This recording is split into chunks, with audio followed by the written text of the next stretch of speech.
ਜਸ ਪੰਜਾਬੀ ਦੇਖਦੇ ਹੋਏ ਸਾਰੇ ਦਰਸ਼ਕਾਂ ਨੂੰ ਮੇਰੇ ਵੱਲੋਂ ਪਿਆਰ ਭਰੀ ਸਤਿ ਸ਼੍ਰੀ ਅਕਾਲ। ਤੁਹਾਡਾ ਸਵਾਗਤ ਪ੍ਰੋਗਰਾਮ ਅੱਜ ਦਾ ਮੁੱਦਾ ਦੇ ਵਿੱਚ। ਮੈਂ ਤੁਹਾਡੀ ਹੋਸਟ ਆਸ਼ਮਿਤਾ ਸਾਰਿਆਂ ਨੂੰ ਇਸ ਲਾਈਵ ਪ੍ਰੋਗਰਾਮ ਦੇ ਵਿੱਚ ਸਵਾਗਤ ਕਰਦੇ ਹਾਂ। ਬਹੁਤ ਹੀ ਖਾਸ ਤੇ ਮੈਂ ਕਹਾਂਗੀ ਇਨਫੋਰਮੇਟਿਵ ਪ੍ਰੋਗਰਾਮ ਤੁਹਾਡੇ ਲਈ ਲੈ ਕੇ ਅੱਜ ਹਾਜ਼ਰ ਹੋਏ ਹਾਂ। ਜਿਸ ਤਰ੍ਹਾਂ ਤੁਹਾਨੂੰ ਕੱਲ੍ਹ ਵੀ ਦੱਸਿਆ ਸੀ, ਬਹੁਤ ਹੀ ਸਪੈਸ਼ਲ ਗੈਸਟ ਸਾਨੂੰ ਜੁਆਇਨ ਕਰ ਰਹੇ ਹੈ ਜੋ ਕਿ ਇਸ ਵੇਲੇ ਪੰਜਾਬ ਤੋਂ USA ਪਹੁੰਚੇ ਹੈ ਇੱਕ ਬਹੁਤ ਹੀ ਸਪੈਸ਼ਲ ਟੂਰ ਲਈ। ਇਸ ਤੋਂ ਪਹਿਲੇ ਮੈਂ ਗੈਸਟ ਨੂੰ ਪ੍ਰੋਗਰਾਮ ਦੇ ਵਿੱਚ ਲੈ ਕੇ ਆਵਾਂ, ਤੁਹਾਡੀ ਲਾਈਵ ਉਹਨਾਂ ਦੇ ਨਾਲ ਗੱਲ ਕਰਾਵਾਂ। ਇਸ ਪ੍ਰੋਗਰਾਮ ਦੇ ਵਿੱਚ ਅਕਸਰ ਅਸੀਂ ਪੋਲੀਟੀਕਲ ਏਜੰਡਾਜ਼ ਚੁੱਕਦੇ ਹਾਂ, ਇਹੋ ਜਿਹੇ ਮੁੱਦੇ ਚੁੱਕਦੇ ਹਾਂ ਜੋ ਸਿਆਸਤ ਅਤੇ ਜੋ ਸਰਕਾਰਾਂ ਦੇ ਵੱਖ-ਵੱਖ ਐਕਸ਼ਨਸ ਹੁੰਦੇ ਆ ਉਹਨਾਂ ਦੇ ਨਾਲ ਜੁੜੇ ਹੁੰਦੇ ਆ। ਅਤੇ ਇਸ ਵੇਲੇ ਜਿਸ ਤਰ੍ਹਾਂ ਪੰਜਾਬ ਦੇ ਇਲੈਕਸ਼ਨਸ ਦੀ ਤੁਸੀਂ ਕਹਿ ਲਓ ਰੇਸ ਜ਼ੋਰ ਸ਼ੋਰ ਨਾਲ ਚੱਲ ਰਹੀ ਹੈ। ਅੱਜ ਫੈਬਰੂਰੀ 1 ਤਾਰੀਖ ਹੋ ਚੁੱਕੀ ਹੈ। 20 ਦਿਨਾਂ ਦੇ ਵਿੱਚ ਪੰਜਾਬ ਵੋਟਾਂ ਕਾਸਟ ਕਰੂਗਾ ਇਸ ਇਲੈਕਸ਼ਨ ਸਾਈਕਲ ਦੇ ਵਿੱਚ। ਅਕਸਰ ਅਸੀਂ ਇਸ ਚੀਜ਼ 'ਤੇ ਗੌਰ ਕਰਦੇ ਹਾਂ ਕਿ ਪੰਜਾਬ ਦੇ ਵਿੱਚ ਸਭ ਤੋਂ ਵੱਡੀ ਕ੍ਰਾਈਸਿਸ ਇਸ ਵੇਲੇ ਕਿਸ ਚੀਜ਼ ਦੀ ਤਰਾਸਦੀ ਹੈਗੀ, ਐਂਡ ਖੇਤੀਬਾੜੀ 'ਤੇ ਆ ਕੇ ਕਿਤੇ ਨਾ ਕਿਤੇ ਸਾਡਾ ਹਮੇਸ਼ਾ ਜਵਾਬ ਰੁਕਦਾ ਹੈ ਕਿ ਅਗਰ ਇੱਕ ਚੀਜ਼ ਦੇ ਵਿੱਚ ਸਭ ਤੋਂ ਜ਼ਿਆਦਾ ਲੋੜ ਇਸ ਵੇਲੇ ਇੰਪਰੂਵਮੈਂਟ ਦੀ ਹੈਗੀ ਉਹ ਐਗਰੀਕਲਚਰਲ ਸੈਕਟਰ ਦੇ ਵਿੱਚ ਹੈਗੀ।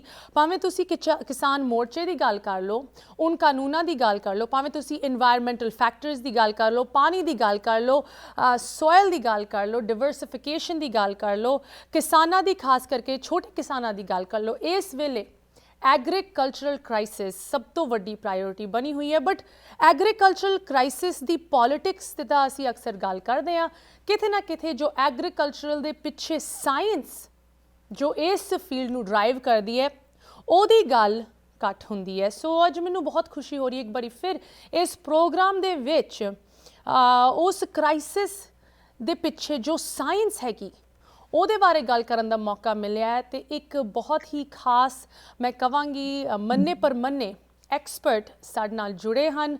ਮੈਨੂੰ ਬਹੁਤ ਹੀ ਮਾਣ ਮਹਿਸੂਸ ਹੋ ਰਿਹਾ ਹੈ ਅਤੇ ਅਦਬ ਸਤਿਕਾਰ ਦੇ ਨਾਲ ਪ੍ਰੋਗਰਾਮ ਦੇ ਵਿੱਚ ਅੱਜ ਸ਼ਾਮ ਦੇ ਗੈਸਟ ਨੂੰ ਸਵਾਗਤ ਕਰਦੇ ਹਾਂ। Please join me in welcoming. ਉੱਦਾਂ ਤਾਂ ਲੁਧਿਆਣੇ ਤੋਂ ਇਹ ਆਏ ਹੋਏ, ਬਟ ਇਸ ਵੇਲੇ ਕੈਲੀਫੋਰਨੀਆ ਤੋਂ ਸਾਨੂੰ ਜੁਆਇਨ ਕਰੇ। ਸਭ ਤੋਂ ਪਹਿਲੇ ਡਾਕਟਰ ਵਰਿੰਦਰਪਾਲ ਸਿੰਘ ਜੀ, ਤੁਹਾਨੂੰ ਪ੍ਰੋਗਰਾਮ ਦੇ ਵਿੱਚ ਸਵਾਗਤ। ਸਤਿ ਸ਼੍ਰੀ ਅਕਾਲ ਸਰ। ਜੀ ਬਹੁਤ ਬਹੁਤ ਧੰਨਵਾਦ ਜੀ ਤੁਹਾਡਾ। ਸਤਿ ਸ਼੍ਰੀ ਅਕਾਲ ਡਾਕਟਰ ਸਾਹਿਬ, ਤੁਸੀਂ ਸਾਡੇ ਨਾਲ ਟਾਈਮ ਕੱਢ ਕੇ ਅੱਜ ਸ਼ਾਮੀ ਇਸ ਪ੍ਰੋਗਰਾਮ ਦੇ ਵਿੱਚ ਲਾਈਵ ਜੁੜੇ ਹੋ। ਸਾਨੂੰ ਬਹੁਤ ਇਸ ਚੀਜ਼ ਦਾ ਔਨਰ ਮਹਿਸੂਸ ਹੋ ਰਿਹਾ ਹੈ। ਸਾਰਿਆਂ ਨੂੰ ਤੁਹਾਡੀ ਇੰਟਰੋਡਕਸ਼ਨ ਮੈਂ ਜ਼ਰੂਰ ਦੇਵਾਂਗੀ, ਦੇਣ ਦੀ ਲੋੜ ਤਾਂ ਨਹੀਂ ਹੈਗੀ, ਬਟ ਸਾਡੇ ਸਾਰੇ ਵਿਊਅਰਸ ਤੋਂ ਇੱਕ ਵਾਰੀ ਫਿਰ ਤੁਹਾਨੂੰ ਸਵਾਗਤ ਕਰਦੇ ਹਾਂ। ਇਸ ਵੇਲੇ ਤੁਸੀਂ USA ਦੇ ਵਿੱਚ ਵੱਖ-ਵੱਖ ਯੂਨੀਵਰਸਿਟੀਜ਼ ਦੇ ਟੂਰ 'ਤੇ ਆਏ ਹੋ, ਭਾਵੇਂ ਕੈਲੀਫੋਰਨੀਆ ਦੀ ਵੱਖ-ਵੱਖ ਯੂਨੀਵਰਸਿਟੀਜ਼ ਹੋਣ, UC Davis, Fresno, Florida, Texas. ਤੁਹਾਡਾ ਬਹੁਤ ਹੀ ਬਿਜ਼ੀ ਟੂਰ ਹੈਗਾ, ਸੋ ਆਮ ਸੋ ਗਲੈਡ ਕਿ ਸਾਡੇ ਲਈ ਟਾਈਮ ਕੱਢਿਆ। ਡਾਕਟਰ ਵਰਿੰਦਰਪਾਲ ਸਿੰਘ ਜੀ, ਤੁਹਾਡੀ PhD BSc ਸੋਇਲ ਸਾਇੰਸ ਦੇ ਵਿੱਚ ਭਾਵੇਂ ਰਹੀ ਹੈ, PAU ਦੇ ਵਿੱਚ ਤੁਸੀਂ ਇਸ ਵੇਲੇ ਪ੍ਰੋਫੈਸਰ ਤੇ ਪ੍ਰਿੰਸੀਪਲ ਸੋਇਲ ਕੈਮਿਸਟ ਦੇ ਤੌਰ 'ਤੇ ਆਪ ਦੀ ਰਿਸਰਚ, ਆਪ ਦੇ ਐਕੈਡੈਮਿਕ ਪ੍ਰੋਫੈਸ਼ਨ ਨੂੰ ਕਰ ਰਹੇ ਹੋ, ਬਟ ਤੁਹਾਡੀ ਸਮਾਜਿਕ ਸੇਵਾ ਦੇ ਬਾਰੇ ਵੀ ਮੈਂ ਅੱਜ ਗੱਲ ਕਰਨਾ ਚਾਹੁੰਦੀ ਹਾਂ, ਖਾਸ ਕਰਕੇ ਜਿੱਥੇ ਕਿਸਾਨ ਮੋਰਚੇ ਦੀ ਗੱਲ ਆਉਂਦੀ ਹੈ। ਸਰ, ਜਿਨ੍ਹਾਂ ਨੂੰ ਨਹੀਂ ਪਤਾ, ਤੁਹਾਡੇ ਕੁਝ ਇਹੋ ਜਿਹੇ ਐਕੋਲੇਡਸ ਹਨ ਜਿਨ੍ਹਾਂ ਨੂੰ ਸੁਣ ਕੇ ਸਾਡੀ ਕਮਿਊਨਿਟੀ ਦਾ ਪੂਰੀ ਤੁਸੀਂ ਕਹਿ ਲਓ ਛਾਤੀ ਖਿੱਚ ਜਾਂਦੀ ਹੈ। Like visiting scientist at Cambridge university, Queen of England ਨੇ ਤੁਹਾਨੂੰ ਸਪੈਸ਼ਲ ਇਨਵਾਈਟ ਦਿੱਤਾ, ਤੁਹਾਡੀ ਐਕਸਪਰਟੀਜ਼ ਬਾਰੇ ਬੋਲਣ ਦਾ ਤੁਹਾਨੂੰ ਮੌਕਾ ਦਿੱਤਾ। ਉੱਥੇ ਦੇ ਸਾਇੰਟਿਸਟ ਤੁਹਾਡੀ ਟੈਕਨੀਕਸ ਤੋਂ ਸਿੱਖ ਰਹੇ ਜੋ ਸਭ ਤੋਂ ਮੈਂ ਕਹਾਂਗੀ ਵੱਡੀ ਸਾਇੰਟਿਫਿਕ ਡਿਵੈਲਪਮੈਂਟ ਜੋ ਲੀਫ ਕਲਰ ਚਾਰਟ, ਪੱਤਾ ਰੰਗ ਚਾਰਟ ਤੁਸੀਂ ਡਿਵੈਲਪ ਕੀਤਾ PAU ਦੇ ਵਿੱਚ, ਜਿਹਦੇ ਕਰਕੇ ਤੁਹਾਨੂੰ ਵੱਖ-ਵੱਖ ਅਵਾਰਡਸ ਮਿਲੇ। ਬਟ ਜਦੋਂ ਅਵਾਰਡਸ ਦੀ ਗੱਲ ਆਉਂਦੀ ਹੈ ਸਰ, ਇੱਥੇ ਹੀ ਸਾਡੀ ਸਮਾਜਿਕ ਸੇਵਾ ਦੀ ਵੀ ਗੱਲ ਸ਼ੁਰੂ ਹੁੰਦੀ ਹੈ। Fertiliser association of India FAI jubilee, golden jubilee award ਤੁਹਾਨੂੰ 2020 ਦੇ ਵਿੱਚ ਦਿੱਤਾ ਗਿਆ ਸੀ, ਬਟ ਤੁਸੀਂ ਇਸ ਅਵਾਰਡ ਨੂੰ ਬਹੁਤ ਸਤਿਕਾਰ ਦੇ ਨਾਲ ਮਨਾ ਕਰਤਾ ਕਿਸਾਨਾਂ ਦੇ ਸਪੋਰਟ ਦੇ ਵਿੱਚ। ਅਤੇ ਤੁਸੀਂ ਪ੍ਰਾਈਮ ਮਿਨਿਸਟਰ ਨਰਿੰਦਰ ਮੋਦੀ ਨੂੰ ਆਪ ਚਿੱਠੀ ਵੀ ਲਿਖੀ ਕਿ ਇਨ ਕਾਨੂੰਨਾਂ ਨੂੰ ਵਾਪਸ ਲੈਣਾ ਚਾਹੀਦਾ, ਕਿ ਤੁਸੀਂ ਇਹ ਅਵਾਰਡ ਨਹੀਂ ਲੈ ਸਕਦੇ ਜਦੋਂ ਤੱਕ ਇਹ ਸਮੱਸਿਆ ਖੜੀ ਹੈਗੀ ਅਤੇ ਕਿਸਾਨ ਸੜਕਾਂ 'ਤੇ ਉਡੀਕਦੇ ਹੈ ਉਸ ਉਨ ਹੱਕਾਂ ਲਈ। ਸੋ ਵਾਂਸ ਅਗੇਨ ਡਾਕਟਰ ਸਾਹਿਬ, ਜਿੱਥੇ ਸਾਇੰਸ ਦੀ ਗੱਲ ਆਉਂਦੀ ਹੈ, ਪੋਲੀਟਿਕਸ ਦੀ ਗੱਲ ਆਉਂਦੀ ਹੈ ਅਤੇ ਕਮਿਊਨਿਟੀ ਸੋਸ਼ਲ ਬੈਟਰਮੈਂਟ ਦੀ ਗੱਲ ਆਉਂਦੀ ਹੈ, ਇਨ ਸਾਰੀ ਚੀਜ਼ਾਂ ਦਾ ਓਵਰਲੈਪ ਤੁਹਾਡੇ ਬੈਕਗਰਾਊਂਡ, ਤੁਹਾਡੇ ਕਰੰਟ ਵਰਕ ਦੇ ਵਿੱਚ ਸਾਨੂੰ ਵੇਖਣ ਨੂੰ ਮਿਲਦਾ ਹੈ। ਵਾਂਸ ਅਗੇਨ ਥੈਂਕ ਯੂ ਕਿ ਅੱਜ ਤੁਸੀਂ ਸਾਡੇ ਨਾਲ ਟਾਈਮ ਕੱਢ ਕੇ ਜੁੜੇ। ਡਾਕਟਰ ਸਾਹਿਬ, ਇਸ ਕਿਸਾਨ ਮੋਰਚੇ ਦੇ ਲੌਂਗ ਟਰਮ ਇੰਪੈਕਟਸ ਦੀ ਗੱਲ ਹੋ ਰਹੀ ਹੈ। ਭਾਵੇਂ ਮੋਰਚੇ ਦੀ ਜਿੱਤ ਦੁਨੀਆ ਭਰ ਦੇ ਵਿੱਚ ਰੈਕਗਨਾਈਜ਼ ਕੀਤੀ ਗਈ, ਦੁਨੀਆ ਦਾ ਸਭ ਤੋਂ ਵੱਡਾ, ਸਭ ਤੋਂ ਸ਼ਾਂਤਮਈ ਅੰਦੋਲਨ, ਵੱਖ-ਵੱਖ ਇੰਟਰਨੈਸ਼ਨਲ ਮੀਡੀਆ ਆਊਟਲੈਟਸ ਨੇ ਬਾਰ-ਬਾਰ ਇਸ ਪ੍ਰੋਟੈਸਟ ਨੂੰ ਰੈਕਗਨਾਈਜ਼ ਕੀਤਾ, ਜਿੱਥੇ ਸ਼ਾਇਦ ਇੰਡੀਆ ਦੀ ਨੈਸ਼ਨਲ ਮੀਡੀਆ ਨੇ ਨਾ ਰੈਕਗਨਾਈਜ਼ ਕੀਤਾ ਹੋਏ, ਇੱਥੇ ਦੇ ਮੀਡੀਆ ਨੇ, ਹੋਰ ਇੰਟਰਨੈਸ਼ਨਲ BBC, ਵੱਖ-ਵੱਖ ਆਊਟਲੈਟਸ ਨੇ ਇਹਨੂੰ ਬਹੁਤ ਰੈਕਗਨੀਸ਼ਨ ਦਿੱਤੀ। ਐਂਡ ਭਾਵੇਂ ਇਸ ਮੋਰਚੇ ਦੇ ਵਿੱਚ ਜ਼ਰੂਰ ਫਤਿਹ ਪ੍ਰਾਪਤ ਹੋਈ ਹੈ, ਕੀ ਤੁਸੀਂ ਕਹਿ ਸਕਦੇ ਹੋ ਕਿ ਇਸ ਜਿੱਤ ਦੇ ਨਾਲ ਜੋ ਕਿਸਾਨੀ ਮਸਲੇ ਹਨ, ਖਾਸ ਕਰਕੇ ਜਿੱਥੇ ਅਸੀਂ ਐਗਰੀਕਲਚਰਲ ਕ੍ਰਾਈਸਿਸ ਦੀ ਗੱਲ ਕਰਦੇ ਹਾਂ, ਜੋ ਕਿ ਪੂਰੇ ਇੰਡੀਆ ਦੇ ਵਿੱਚ ਇਸ ਵੇਲੇ ਫੈਲੀ ਹੋਈ ਹੈ, ਕੀ ਉਸ ਕ੍ਰਾਈਸਿਸ ਦਾ ਕੋਈ ਹੱਲ ਇਸ ਜਿੱਤ ਨਾਲ ਪ੍ਰਾਪਤ ਹੋਇਆ ਡਾਕਟਰ ਸਾਹਿਬ? ਦੇਖੋ, ਇਹਨਾਂ ਕਾਨੂੰਨਾਂ ਦੀ ਵਾਪਸੀ ਦਾ ਨਿਰਸੰਦੇਹ ਸਾਰਿਆਂ ਨੂੰ ਤਸੱਲੀ ਹੈ ਕਿ ਜਿੰਨੀ ਮਿਹਨਤ ਕਿਸਾਨ ਨੇ ਕੀਤੀ ਤੇ ਘੱਟੋ ਘੱਟ ਇਹ ਕਾਨੂੰਨ ਵਾਪਸ ਹੋਏ ਨੇ, ਇਹ ਚੰਗੀ ਗੱਲ ਹੈ। ਪਰ ਜਿਹੜਾ ਤੁਹਾਡਾ ਸਵਾਲ ਹੈ, ਉਹ ਸਵਾਲ ਅਜੇ ਉੱਥੇ ਹੀ ਖੜਾ ਹੈ। ਕਿਸਾਨੀ ਦੀਆਂ ਸਮੱਸਿਆਵਾਂ ਬਹੁਤ ਗੰਭੀਰ ਨੇ। ਇਹਨਾਂ ਕਾਨੂੰਨਾਂ ਦੇ ਵਾਪਸ ਹੋ ਜਾਣ ਨਾਲ ਜਿਹੜੀਆਂ ਉਹ ਸਮੱਸਿਆਵਾਂ ਸੀ, ਉਹ ਸਟੇਟਸ ਕੋ ਹੀ ਨੇ, ਉਹਨਾਂ ਤੇ ਕੋਈ ਅਸਰ ਨਹੀਂ ਪਿਆ। ਸੋ ਉਹਨਾਂ ਵੱਲ ਧਿਆਨ ਦੇਣਾ ਬੜਾ ਜ਼ਰੂਰੀ ਹੈ। ਔਰ ਇਹ ਕੰਮ ਵਿਗਿਆਨੀਆਂ ਦਾ, ਪ੍ਰਸਾਰ ਮਾਹਿਰਾਂ ਦਾ, ਪਾਲਿਸੀ ਮੇਕਰਸ ਦਾ ਔਰ ਕਿਸਾਨਾਂ ਨੇ ਰਲ ਕੇ ਇਸ ਕੰਮ ਨੂੰ ਕਰਨਾ ਹੋਵੇਗਾ। ਤੇ ਪਰ ਇਸ ਕੰਮ ਵੱਲ ਇੱਕ ਬਹੁਤ ਵੱਡੀ ਦੂਰਦਰਸ਼ੀ ਨਿਗਾਹ ਦੇ ਨਾਲ ਵਿਦਵਾਨਾਂ ਨੂੰ ਬੈਠ ਕੇ ਵਿਉਂਤਬੰਦੀ ਕਰਨ ਦੀ ਲੋੜ ਹੈ, ਨਹੀਂ ਤਾਂ ਇਹਦੇ ਬਹੁਤ ਭਿਆਨਕ ਸਿੱਟੇ ਆਉਣ ਵਾਲੇ ਸਮੇਂ ਨਜ਼ਰ ਆ ਸਕਦੇ ਨੇ। ਪਾਣੀ ਦਾ ਕ੍ਰਾਈਸਿਸ ਬਹੁਤ ਇੰਪੋਰਟੈਂਟ ਹੈ। ਪੰਜਾਬ ਦਾ ਪਾਣੀ ਹਰ ਸਾਲ ਕਰੀਬ 74 ਸੈਂਟੀਮੀਟਰ ਥੱਲੇ ਡਿੱਗਦਾ ਹੈ ਔਰ ਰਸਾਇਣਾਂ ਦੀ ਵਰਤੋਂ ਕਿਸਾਨ ਲੋੜ ਤੋਂ ਵੱਧ ਕਰਦੇ ਨੇ। ਉਹ ਖਾਦਾਂ ਹੋਣ, ਇਨਸੈਕਟੀਸਾਈਡ, ਪੈਸਟੀਸਾਈਡਸ ਹੋਣ, ਰਿਸੋਰਸ ਕੰਜ਼ਰਵੇਸ਼ਨ ਟੈਕਨੋਲੋਜੀਜ਼ ਅਡੋਪਟ ਕਰਨ 'ਚ ਫਾਰਮਰ ਦਾ ਬਹੁਤਾ ਰੁਝਾਨ ਨਹੀਂ ਹੈਗਾ। ਸੋ ਇਹੋ ਜਿਹੇ ਬਹੁਤ ਇਸ਼ੂ ਨੇ ਜਿਹੜੇ ਕਿ ਐਨਵਾਇਰਨਮੈਂਟ ਨਾਲ ਜੁੜੇ ਹੋਏ ਨੇ, ਜੇ ਉਹਨਾਂ ਵੱਲ ਧਿਆਨ ਨਾ ਦਿੱਤਾ, ਜੇ ਸਾਡੇ ਕੁਦਰਤੀ ਸਾਧਨ ਹੀ ਖਰਾਬ ਹੋ ਗਏ ਤੇ ਫਿਰ ਖੇਤੀ ਦੇ ਉੱਤੇ ਇੱਕ ਬਹੁਤ ਵੱਡਾ ਕਹਿ ਲਓ ਸਵਾਲ ਆਵੇਗਾ ਕਿ ਅਸੀਂ ਇਹਨੂੰ ਕਿਵੇਂ ਕਰਾਂਗੇ। ਜਿਹੜੇ ਟਾਹਣੇ ਤੇ ਆਪਾਂ ਬੈਠੇ ਆ, ਉਹੀ ਟਾਹਣਾ ਆਪਾਂ ਕੱਟੀ ਜਾਂਦੇ ਆ। ਜਿੱਦਾਂ ਥੱਲੇ ਡਿੱਗ ਗਿਆ ਘੜਮ ਕਰਕੇ, ਤੇ ਫਿਰ ਜਿਹੜਾ ਹੈਗਾ ਖੇਤੀ ਦੇ ਵਾਸਤੇ ਸਮੱਸਿਆ ਆਵੇਗੀ। ਪਾਣੀ, ਭੂਮੀ, ਇਹਨਾਂ ਨੂੰ ਸੰਭਾਲਣਾ ਬਹੁਤ ਜ਼ਰੂਰੀ ਆ। ਔਰ ਕਿਸਾਨ ਦੇ ਪੱਖੋਂ ਦੇਖੀਏ ਤਾਂ ਮਾਰਕੀਟਿੰਗ ਦੀ ਸਮੱਸਿਆ ਬਹੁਤ ਵੱਡੀ ਹੈ, ਜਿਹੜੀ ਕਿ ਇਹ ਕਾਨੂੰਨਾਂ ਦੇ ਵਾਪਸ ਹੋਣ ਨਾਲ ਵੀ ਅਜੇ ਹੱਲ ਨਹੀਂ ਹੋਈ। ਸੋ ਕਿਸਾਨ ਦੀ ਪ੍ਰੋਡਿਊਸ ਨੂੰ ਮਾਰਕੀਟ ਕਿਵੇਂ ਸਹੀ ਢੰਗ ਨਾਲ ਹੋਵੇ। ਸਾਡਾ ਕਿਸਾਨ ਅਜੇ ਤੱਕ ਆਪਣੀ ਫਸਲ ਨੂੰ ਮੰਡੀ ਸੁੱਟਦਾ ਹੈ, ਉਹ ਸ਼ਬਦ ਵੀ ਇਹੀ ਵਰਤਦਾ ਕਿ ਮੰਡੀ ਸੁੱਟਿਆ ਆ। ਜਦੋਂ ਕੋਈ ਚੀਜ਼ ਸੁੱਟੀ ਜਾਂਦੀ ਹੈ, ਫਿਰ ਉਹਦਾ ਮੁਨਾਫਾ ਜਾਂ ਉਹਦੇ ਨਾਲ ਪਰਿਵਾਰ ਦੀ ਆਰਥਿਕਤਾ ਨਹੀਂ ਖੜੀ ਹੁੰਦੀ। ਸੋ ਇਹ ਸਮੱਸਿਆਵਾਂ ਬੜੀਆਂ ਗੰਭੀਰ ਨੇ, ਜਿਨ੍ਹਾਂ ਦੇ ਉੱਤੇ ਇਹ ਕਾਨੂੰਨਾਂ ਦੇ ਵਾਪਸ ਹੋਣ ਨਾਲ ਕੋਈ ਫਰਕ ਨਹੀਂ ਪਿਆ। ਇਹ ਸਮੱਸਿਆਵਾਂ ਉੱਥੇ ਹੀ ਨੇ, ਰਾਦਰ ਮੈਂ ਸਮਝਦਾ ਹੋਰ ਡੂੰਘੀਆਂ ਹੁੰਦੀਆਂ ਜਾ ਰਹੀਆਂ। ਜੀ ਡਾਕਟਰ ਸਾਹਿਬ, ਮੈਂ ਇੱਕ ਰਿਪੋਰਟ ਪੜ੍ਹ ਰਹੀ ਸੀ ਕਿ ਪੰਜਾਬ ਦੇ ਵਿੱਚ, ਉਸ ਪੂਰੇ ਰੀਜਨ ਦੇ ਵਿੱਚ ਮਸਾਂ 10 ਸਾਲ ਰਹਿ ਗਏ ਹੈ ਡਿਜ਼ਰਟੀਫਿਕੇਸ਼ਨ ਤੱਕ। ਜੋ ਤੱਕ ਇਹ ਰੀਜਨ, ਜਿਹਨੂੰ 5 ਦਰਿਆਵਾਂ ਕਿਹਾ ਜਾਂਦਾ ਸੀ, ਇਹ ਇੱਕ ਰੇਤਾ ਬਣ ਕੇ ਕੰਪਲੀਟਲੀ ਡਿਜ਼ਰਟ ਵੱਲ ਤੁਰ ਪਊਗਾ। ਸੋ ਟਾਈਮ ਵੀ ਸਾਡੇ ਕੋਲ ਨਹੀਂ ਰਹਿ ਗਿਆ। ਬਟ ਲਾਈਕ ਯੂ ਸੈਡ, ਇਹ ਵੱਡੀ ਪ੍ਰੋਬਲਮਸ ਦੇ ਸੋਲਿਊਸ਼ਨਸ ਹੈਗੇ, ਬਟ ਇਹਨਾਂ ਨੂੰ ਅਪਣਾਉਣ ਲਈ ਨਾ ਕਿ ਸਿਰਫ ਵਿਗਿਆਨੀ ਬਟ ਪਾਲਿਸੀ ਮੇਕਰਸ, ਜੋ ਸਬਜੈਕਟ ਮੈਟਰ ਐਕਸਪਰਟ ਸਾਇੰਟਿਸਟ ਦੇ ਨਾਲ ਰਲ ਕੇ ਪਾਲਿਸੀਜ਼ ਬਣਾਉਣ, ਇਹਦੀ ਲੋੜ ਹੈਗੀ ਇਸ ਵੇਲੇ।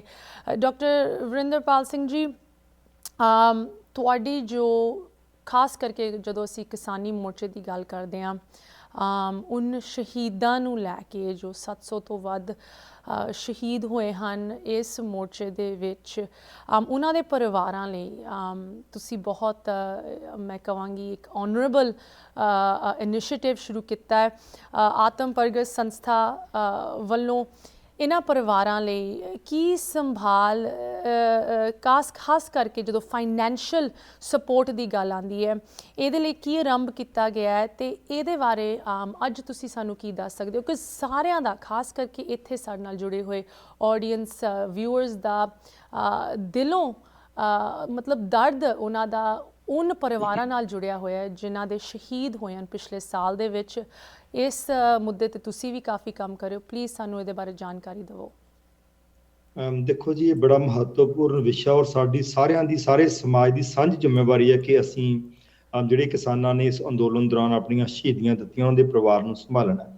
ਔਰ ਸਾਨੂੰ ਇਸ ਗੱਲ ਦੀ ਸਮਝ ਹੈ ਕਿ ਜਦੋਂ ਵੀ ਇਹੋ ਜਿਹੀਆਂ ਕੋਈ ਘਟਨਾਵਾਂ ਹੁੰਦੀਆਂ ਨੇ, ਵੱਡੇ ਅੰਦੋਲਨ ਜਾਂ ਵੱਡੇ ਸੰਘਰਸ਼ਾਂ ਵਿੱਚੋਂ ਜਿਹੜੇ ਆਪਣੀਆਂ ਜਾਨਾਂ ਵਾਰਦੇ ਨੇ, ਤੇ ਉਹਨਾਂ ਦੇ ਪਰਿਵਾਰਾਂ ਦੀ ਸੰਭਾਲ ਦੇ ਲਈ ਬਹੁਤ ਪੈਸਾ ਇਕੱਠਾ ਹੁੰਦਾ ਹੈ।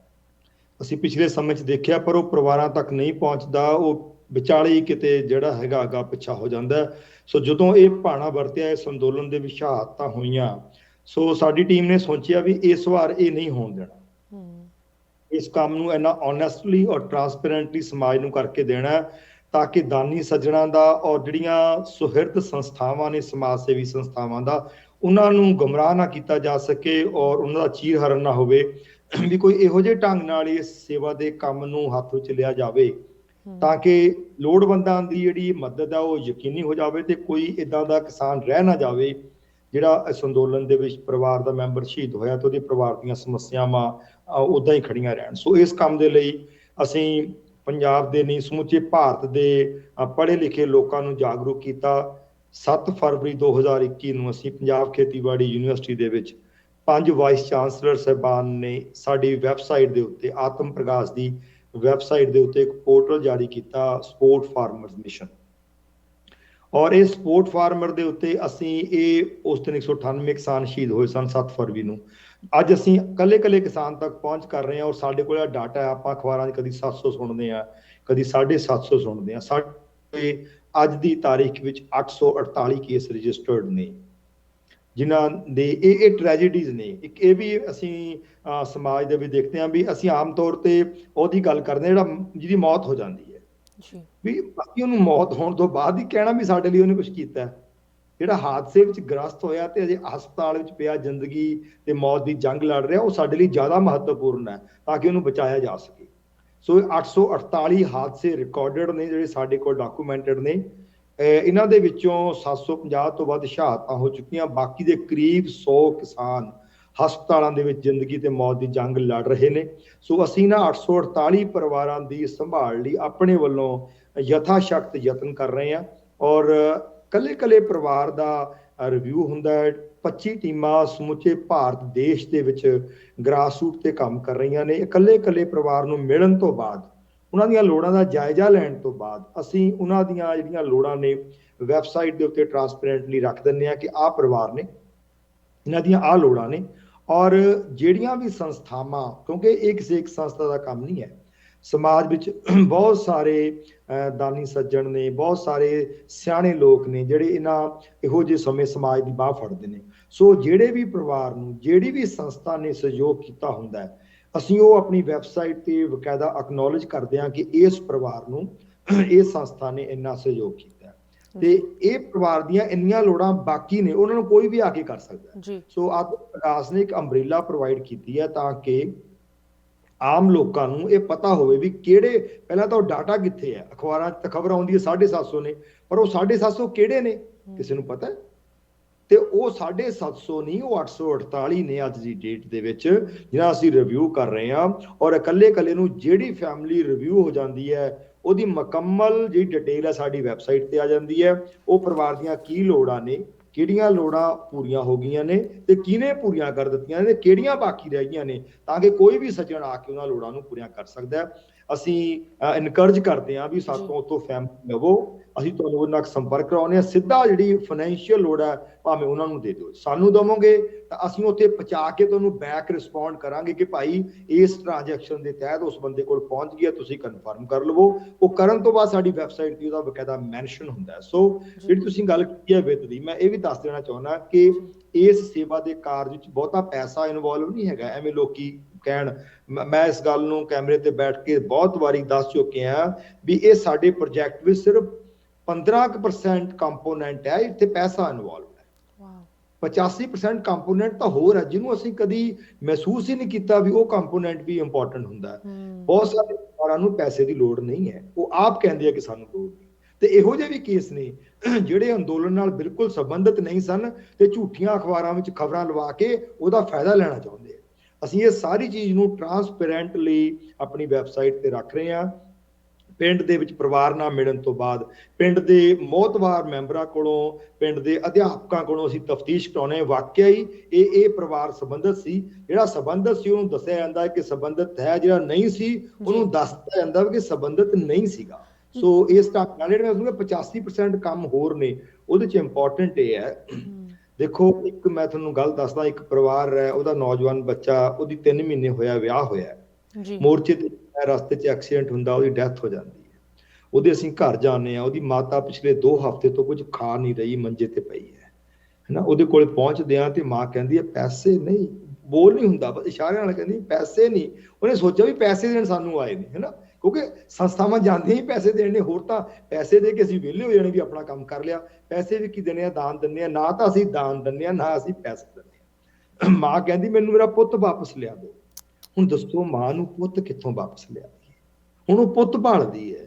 ਅਸੀਂ 10 ਪ੍ਰੋਫੈਸਰ ਉਹਦੇ ਸਾਹਮਣੇ ਖੜੇ ਆ, ਉਹ ਮਾਂ ਦੇ ਕੋਲੇ ਬੈਠ ਕੇ ਗੁਰਬਾਣੀ ਪੜ੍ਹੀ, ਉਹਨੂੰ ਇਤਿਹਾਸ ਸੁਣਾਇਆ ਗੁਰੂ ਗੋਬਿੰਦ ਸਿੰਘ ਦਾ ਕਿ ਦੇਖ ਆਪਣੇ ਸਾਹਿਬਜ਼ਾਦਿਆਂ ਨੂੰ ਵਾਰ ਕੇ, ਤੇ ਮਾਤਾ ਸਾਹਿਬ ਕੌਰ ਵੱਲ ਇਸ਼ਾਰਾ ਕਰਕੇ ਕਹਿੰਦੇ ਆ ਵੀ ਇਹਨਾਂ ਪੁੱਤਰਾਂ ਦੇ ਵੱਲ ਦੇਖ, ਇਹਨੂੰ ਪੁੱਤਰ ਨੇ ਕੇ ਸੀਸ ਪਰ ਵਾਰ ਦੀਏ ਸੋ ਚਾਰ ਮੂਏ ਤੋਂ ਕਿਆ ਹੁਆ ਜੀਵਤ ਕਈ ਹਜ਼ਾਰ।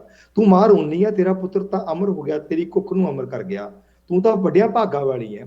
ਸੋ ਉਹਨੂੰ ਉੱਥੇ ਪੈਸਾ ਨਹੀਂ, ਉਹਨੂੰ ਮੋਰਲ ਸਪੋਰਟ ਚਾਹੀਦੀ ਆ, ਉਹਦੇ ਕੋਲੇ ਕੋਈ ਬੈਠਣ ਵਾਲਾ ਪੁੱਤ ਹੋਵੇ।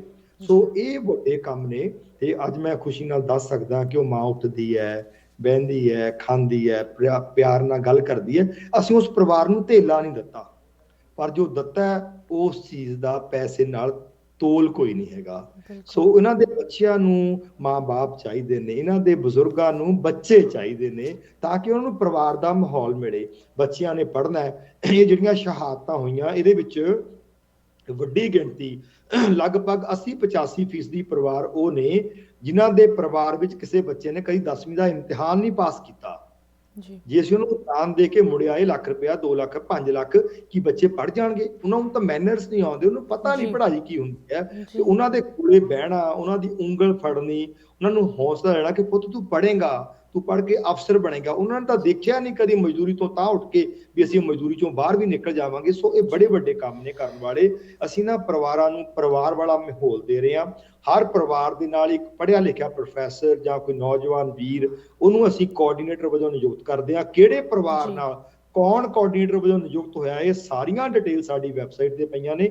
ਅਸੀਂ ਹੁਣ ਲਗਭਗ 350 ਦੇ ਆਸ-ਪਾਸ ਪਰਿਵਾਰ ਰਿਵਿਊ ਕਰ ਚੁੱਕੇ ਹਾਂ, ਰੋਜ਼ ਅਪਡੇਟ ਹੁੰਦੇ ਨੇ ਵੈਬਸਾਈਟ ਤੇ, ਤੁਸੀਂ ਦੇਖ ਸਕਦੇ ਹੋ। ਮੈਂ ਇਹ ਵੈਬਸਾਈਟ ਵਿਊਅਰਸ ਨਾਲ ਸ਼ੇਅਰ ਕਰਨਾ ਚਾਹਾਂਗੀ। ਬ੍ਰੇਕ ਤੋਂ ਬਾਅਦ ਇੱਥੇ ਇੱਕ ਛੋਟੀ ਜਿਹੀ ਬ੍ਰੇਕ ਲਈ ਰੁਕਦੇ ਹਾਂ। ਡਾਕਟਰ ਸਾਹਿਬ, ਤੁਸੀਂ ਪੰਜਾਬ ਖਾਸ ਕਰਕੇ ਸਿੱਖ ਇਤਿਹਾਸ, ਸਿੱਖ ਵਿਰਾਸਤ ਦੀ ਗੱਲ ਕਰ ਰਹੇ ਹੋ, ਇਹਦੇ ਬਾਰੇ ਮੈਂ ਤੁਹਾਡੇ ਨਾਲ ਥੋੜ੍ਹੇ ਜਿਹੇ ਸਵਾਲ ਰੱਖਣਾ ਚਾਹੁੰਦੀ ਹਾਂ। ਇੱਥੇ ਇੱਕ ਹੋਰ ਛੋਟੀ ਜਿਹੀ ਬ੍ਰੇਕ ਲਈ ਰੁਕ ਰਹੇ ਹਾਂ। ਡਾਕਟਰ ਵਰਿੰਦਰਪਾਲ ਸਿੰਘ ਜੀ ਸਾਡੇ ਨਾਲ ਜੁੜੇ ਹਨ। ਵਿਊਅਰਸ, ਤੁਸੀਂ ਵੀ ਇਸ ਤਰ੍ਹਾਂ ਜੁੜੇ ਹੋ, ਲਾਈਵ ਪ੍ਰੋਗਰਾਮ ਲੈ ਕੇ ਹਾਜ਼ਰ ਹੋਏ ਹਾਂ ਅਤੇ ਕਨਵਰਸੇਸ਼ਨ ਇਸੇ ਤਰ੍ਹਾਂ ਜਾਰੀ ਰਹੂਗੀ ਬ੍ਰੇਕ ਤੋਂ ਉਸ ਪਾਰ। ਬ੍ਰੇਕ ਤੋਂ ਬਾਅਦ ਸਾਰਿਆਂ ਨੂੰ ਸਵਾਗਤ ਕਰਦੇ ਹਾਂ। ਤੁਸੀਂ ਵੇਖ ਰਹੇ ਹੋ ਪ੍ਰੋਗਰਾਮ ਅੱਜ ਦਾ ਮੁੱਦਾ ਲਾਈਵ, ਤੁਹਾਡੇ ਨਾਲ ਅੱਜ ਜੁੜੇ ਹਾਂ।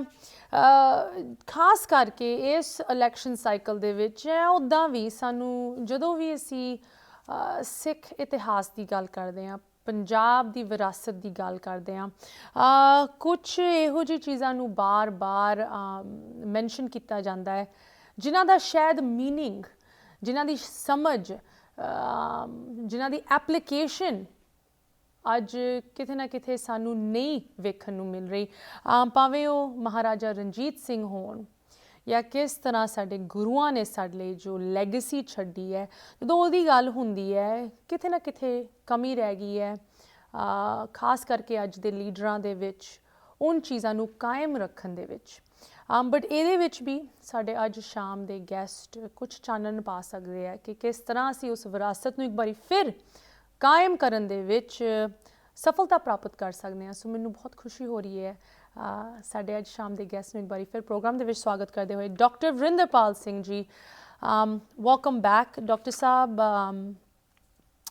ਲੁਧਿਆਣਾ ਦੇ ਵਿੱਚ ਪੰਜਾਬ ਐਗਰੀਕਲਚਰ ਯੂਨੀਵਰਸਿਟੀ ਦੇ ਵਿੱਚ ਭਾਵੇਂ ਉਹ ਐਕੈਡੈਮਿਕ ਤੌਰ 'ਤੇ ਹੋਏ, ਵਿਜ਼ਿਟਿੰਗ ਪ੍ਰੋਫੈਸਰ ਇੰਟਰਨੈਸ਼ਨਲ ਵੱਖ-ਵੱਖ well non universities, Cambridge university UK ਦੇ ਵਿੱਚ, ਕੁਈਨ ਆਫ ਇੰਗਲੈਂਡ ਤੱਕ ਨੇ, ਤੁਹਾਨੂੰ ਸਪੈਸ਼ਲ ਸੱਦਾ ਦਿੱਤਾ ਹੈ, ਤੁਹਾਡੀ ਟੈਕਨੀਕਸ, ਤੁਹਾਡੀ ਐਕਸਪਰਟੀਜ਼ ਨੂੰ ਵਰਤਿਆ ਆਪਦੇ ਸਾਇੰਟਿਸਟ ਦੇ ਨਾਲ, ਤੇ ਅੱਜ ਤੁਸੀਂ USA ਦਾ ਟੂਰ ਕਰ ਰਹੇ ਹੋ, ਸਾਡੇ ਨਾਲ ਥੋੜ੍ਹੇ ਚਿਰ ਲਈ ਜੁੜੇ ਹੋ।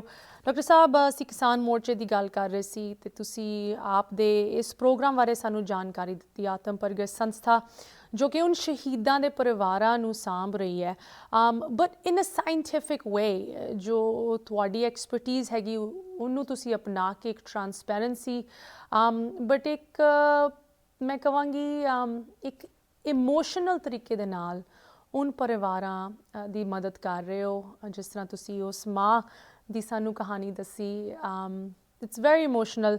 ਬਟ ਸਾਡੇ ਵਿਊਅਰਸ ਲਈ ਮੈਂ ਉਹ ਵੈਬਸਾਈਟ ਵੀ ਸ਼ੇਅਰ ਕਰਾਂਗੀ, www.atampargas.org, ਜਿਹਦੇ ਉੱਤੇ ਜਾ ਕੇ ਨਾ ਕਿ ਉਹ ਸਿਰਫ ਵੇਖ ਸਕਦੇ ਹੈ ਕਿ ਕਿਨ ਪਰਿਵਾਰਾਂ ਨੂੰ ਕੀ ਕੁਛ ਸਹੂਲਤਾਂ ਮਿਲ ਚੁੱਕੀਆਂ, ਕੀ ਕੁਛ ਉਹਨਾਂ ਦੀ ਲੋੜਾਂ ਹਲੇ ਵੀ ਪੂਰੀ ਨਹੀਂ ਹੋਈਆਂ, ਐਂਡ ਪੂਰੀ ਟਰਾਂਸਪੈਰੈਂਸੀ ਦੇ ਨਾਲ ਇਹ ਕੰਮ ਹੋ ਰਿਹਾ ਹੈ, ਜਿਹਦੇ ਵਿੱਚ ਜਿੱਥੇ ਪੈਸਾ ਵੀ ਇਨਵੋਲਵਡ ਹੈ ਉਹਦੀ ਵੀ ਤੁਸੀਂ ਇੱਕ ਪ੍ਰੋਪਰ ਰੈਕਡ ਕੀਪਿੰਗ ਕੀਤੀ ਹੋਈ ਹੈ, ਲੋਕਾਂ ਨਾਲ ਸ਼ੇਅਰ ਕੀਤਾ ਹੋਇਆ। ਪਰ ਤੁਸੀਂ ਥੋੜ੍ਹੀ ਜਿਹੀ ਇਸ ਵਿਰਾਸਤ ਬਾਰੇ ਮੈਂਸ਼ਨ ਕੀਤਾ, ਉਸ ਇਤਿਹਾਸ ਬਾਰੇ ਜੋ ਅਸੀਂ ਸਾਰੇ ਸਿੱਖ ਹੋਣ ਦੇ ਨਾਤੇ ਆਪਦੇ ਦਿਲਾਂ ਦੇ ਵਿੱਚ ਰੱਖਦੇ ਹਾਂ, ਆਪਣੀ ਬਾਣੀ ਦੇ ਵਿੱਚ ਲਗਾਤਾਰ ਪੜ੍ਹਦੇ ਹਾਂ। ਸਰ, ਜਦੋਂ ਅਸੀਂ ਪੰਜਾਬ ਦੀ ਵਿਰਾਸਤੀ ਵਿਦਿਅਕ ਪ੍ਰਣਾਲੀ ਦੀ ਗੱਲ ਕਰਦੇ ਹਾਂ, ਕਿਤੇ ਨਾ ਕਿਤੇ ਇਹਨੂੰ ਅੱਜ ਦੇ ਟਾਈਮ ਦੇ ਵਿੱਚ, ਅੱਜ ਦੀ ਲੀਡਰਸ਼ਿਪ ਦੇ ਵਿੱਚ ਸਾਨੂੰ ਇਹ ਵੇਖਣ ਨੂੰ ਨਹੀਂ ਮਿਲਦੀ।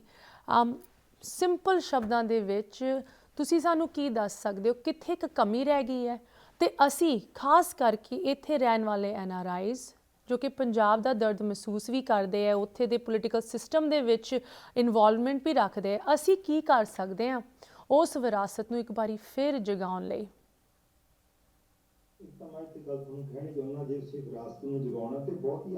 ਪੋਲੀਟੀਕਲ ਲੋਕਾਂ ਤੇ ਨਾ ਰੱਖਿਆ ਕਰੋ, ਤੇ ਪੋਲਿਟਿਕਸ ਤੋਂ ਬਾਹਰ ਵੀ ਬਹੁਤ ਕੰਮ ਹੁੰਦੇ ਨੇ। ਸਾਨੂੰ ਪਤਾ ਨਹੀਂ ਕਿਹੜਾ ਬੁਖਾਰ ਚੜਿਆ, ਅਸੀਂ ਸਮਝਦੇ ਸਾਰਾ ਕੰਮ ਪੋਲੀਟੀਕਲ ਸਿਸਟਮ ਦੇ ਵਿੱਚ ਵੜ ਕੇ ਹੀ ਹੋਣਾ ਹੈ। ਜ਼ਰੂਰੀ ਨਹੀਂ ਹੁੰਦਾ, ਇਹ ਸਮਾਜ ਦੀਆਂ ਆਪਣੀਆਂ ਵੱਡੀਆਂ ਜ਼ਿੰਮੇਵਾਰੀਆਂ ਹੁੰਦੀਆਂ ਨੇ। ਸੋ ਵੱਡਾ ਕੰਮ ਹੋ ਸਕਦਾ ਹੈ ਜੇ ਅਸੀਂ ਆਪਣੇ ਵਿਦਿਅਕ ਢਾਂਚੇ ਨੂੰ ਸੁਧਾਰ ਲਈਏ। ਜਿਹੜੀ ਤੁਸੀਂ ਖਾਲਸਾ ਰਾਜ ਦੀ ਗੱਲ ਕਰਦੇ ਹੋ, ਮਹਾਰਾਜਾ ਰਣਜੀਤ ਸਿੰਘ ਦਾ ਖਾਲਸਾ ਦਰਬਾਰ ਲਾਹੌਰ, ਉਹਦੀ ਵਿਦਿਅਕ ਪ੍ਰਣਾਲੀ, ਦੇਖੋ ਦੋ ਤਿੰਨ ਗੱਲਾਂ। ਪਹਿਲਾਂ ਤਾਂ ਸਾਨੂੰ ਆਪਣੀ ਵਿਦਿਅਕ ਪ੍ਰਣਾਲੀ ਜਾਂ ਮੌਜੂਦਾ ਹਾਲਤ ਨੂੰ ਸੁਧਾਰ ਤਾਂ ਪਤਾ ਹੀ ਸਕਦੇ ਹਾਂ, ਸਾਨੂੰ ਪਤਾ ਹੋਵੇ ਕਿ ਉਸ ਵਕਤ ਦੀ ਮਹਾਰਾਜਾ ਰਣਜੀਤ ਸਿੰਘ ਦੀ ਵਿਦਿਅਕ ਪ੍ਰਣਾਲੀ ਕੀ ਸੀ।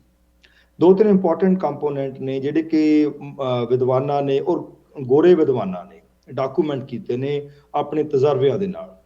ਪਹਿਲੀ ਤਾਂ ਗੱਲ ਇਹ ਹੈਗੀ ਕਿ ਪੰਜਾਬ ਦੀ ਵਿਦਿਅਕ ਪ੍ਰਣਾਲੀ ਇੱਥੇ ਖੜੀ ਸੀ 1830 ਦੇ ਵਿੱਚ। ਪੰਜਾਬ ਦਾ ਹਰ ਮੁੰਡਾ, ਕੁੜੀ, ਬਜ਼ੁਰਗ, ਨੌਜਵਾਨ ਪੜ੍ਹਿਆ ਲਿਖਿਆ ਸੀ। ਲਗਭਗ 100% ਜਿਹੜੀ ਸਾਖਰਤਾ ਦੀ ਗੱਲ ਗੋਰਿਆਂ ਨੇ ਲਿਖੀ ਹੈ ਕਿ 1830 ਦੇ ਵਿੱਚ ਪੰਜਾਬ ਦਾ ਬੱਚਾ ਪੜ੍ਹਿਆ ਹੋਇਆ ਸੀ। ਦੂਸਰੀ ਗੱਲ, ਪੰਜਾਬ ਦੇ ਵਿੱਚ ਮਹਾਰਾਜਾ ਰਣਜੀਤ ਸਿੰਘ ਦੀ ਸਰਕਾਰ ਵੱਲੋਂ ਵਿਸ਼ੇਸ਼ ਹਦਾਇਤਾਂ ਸਨ ਕਿ ਕਿਸੇ ਵੀ ਧਰਮ ਨੂੰ ਉਦੋਂ ਤੱਕ ਆਪਣਾ ਧਰਮ ਸਥਾਨ ਬਣਾਉਣ ਦੀ ਆਗਿਆ ਨਹੀਂ ਸੀ ਮਿਲਦੀ ਜਦੋਂ ਤੱਕ ਉਹ ਸਕੂਲ ਸਥਾਪਿਤ ਨਹੀਂ ਸੀ ਕਰ ਦਿੰਦੇ। ਸੋ ਹਿੰਦੂ ਆਪਣਾ ਮੰਦਿਰ ਉਦੋਂ ਤੱਕ ਨਹੀਂ ਸੀ ਬਣਾ ਸਕਦੇ ਜਦੋਂ ਤੱਕ ਨਾਲ ਪਾਠਸ਼ਾਲਾ ਨਹੀਂ ਬਣਾ ਲੈਂਦੇ।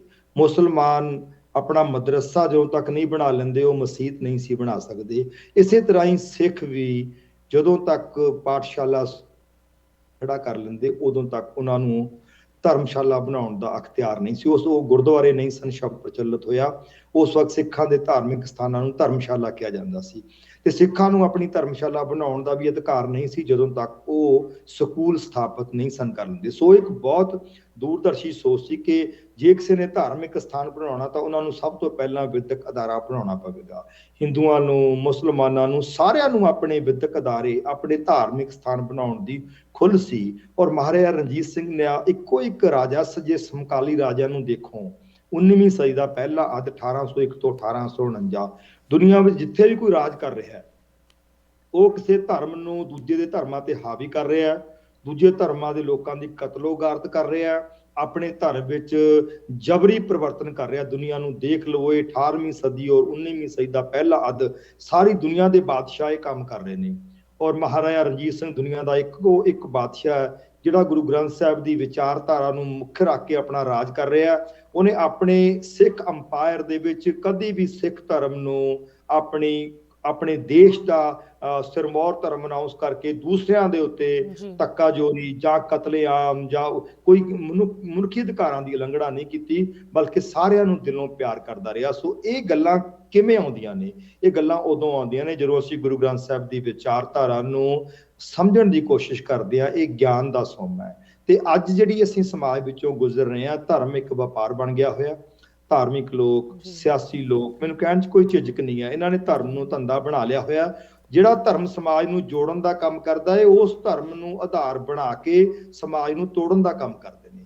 ਤੇ ਇਹਦੇ ਵਿੱਚ ਕਸੂਰ ਮੈਂ ਸਮਝਦਾ ਇਹਨਾਂ ਆਗੂਆਂ ਦਾ ਨਹੀਂ ਹੈ, ਕਸੂਰ ਸਾਡਾ ਹੈ, ਜਿਹੜੇ ਅਸੀਂ ਪੜ੍ਹੇ ਲਿਖੇ ਬੇਵਕੂਫ ਬਣਦੇ ਹਾਂ ਔਰ ਫਿਰ ਉਹਨਾਂ ਦੇ ਮਗਰ ਲੱਗ ਕੇ ਆਪਸ ਵਿੱਚ ਲੜਦੇ ਹਾਂ। ਸੋ ਲੋੜ ਹੈ ਜੋ ਵਿਦਿਅਕ ਢਾਂਚਾ ਖਾਲਸਾ ਦਰਬਾਰ ਲਾਹੌਰ ਦਾ ਸੀ, ਉਹਦੇ ਵਿੱਚ ਵਿਦਵਾਨਾਂ ਨੇ ਡਾਕੂਮੈਂਟ ਕੀਤਾ ਹੋਇਆ ਕਿ ਉਹ ਵਿਦਿਅਕ ਅਦਾਰਾ, ਉਹ ਵਿਦਿਅਕ ਢਾਂਚਾ ਇੰਨਾ ਜ਼ਬਰਦਸਤ ਸੀਗਾ ਕਿ ਇਕੱਲੇ ਬੱਚੇ ਦੇ ਵਿੱਚ ਮੋਰਲ ਵੈਲਿਊਜ਼ ਕੁੱਟ ਕੇ ਭਰੀਆਂ ਜਾਂਦੀਆਂ ਸਨ।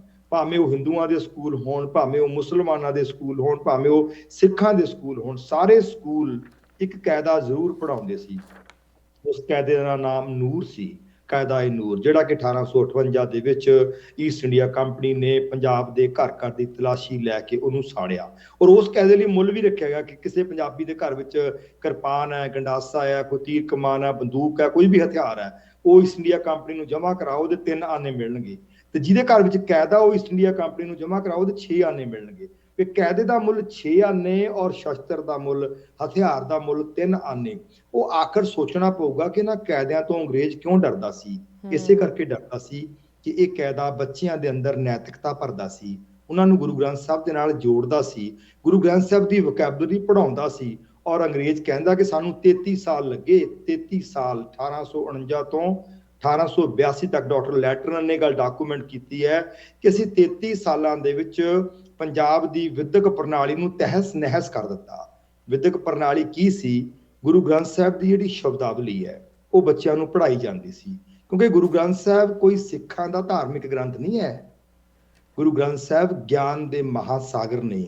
ਗੁਰੂ ਗ੍ਰੰਥ ਸਾਹਿਬ ਹਰ ਧਰਮ ਦੇ ਅਨੁਆਈ ਦੇ ਲਈ ਬਹੁਤ ਵੱਡਾ ਗਿਆਨ ਆਪਣੇ ਹਿਰਦੇ ਵਿੱਚ ਪਰੋਈ ਬੈਠੇ ਨੇ ਔਰ ਸਾਰਿਆਂ ਨੂੰ ਕੜਾਵੇ ਵਿੱਚ ਲੈਂਦੇ ਨੇ। ਅੰਗਰੇਜ਼ ਨੂੰ ਬਹੁਤ ਵੱਡਾ ਡਰ ਸੀ ਕਿ ਜੇ ਗੁਰੂ ਗ੍ਰੰਥ ਸਾਹਿਬ ਦੀ ਗੱਲ ਲੋਕਾਂ ਤੱਕ ਪਹੁੰਚਦੀ ਰਹੀ ਤਾਂ ਪਹਿਲੀ ਗੱਲ ਲੋਕਾਂ 'ਚ ਏਕਾ ਹੋ ਜਾਣਾ, ਲੋਕੀ ਇਕੱਠੇ ਹੋ ਗਏ ਤੇ ਸਾਡੇ ਲਈ ਉਹਨਾਂ ਨੂੰ ਸਾਹਮਣਾ ਮੁਸ਼ਕਲ ਹੋ ਜਾਣਾ।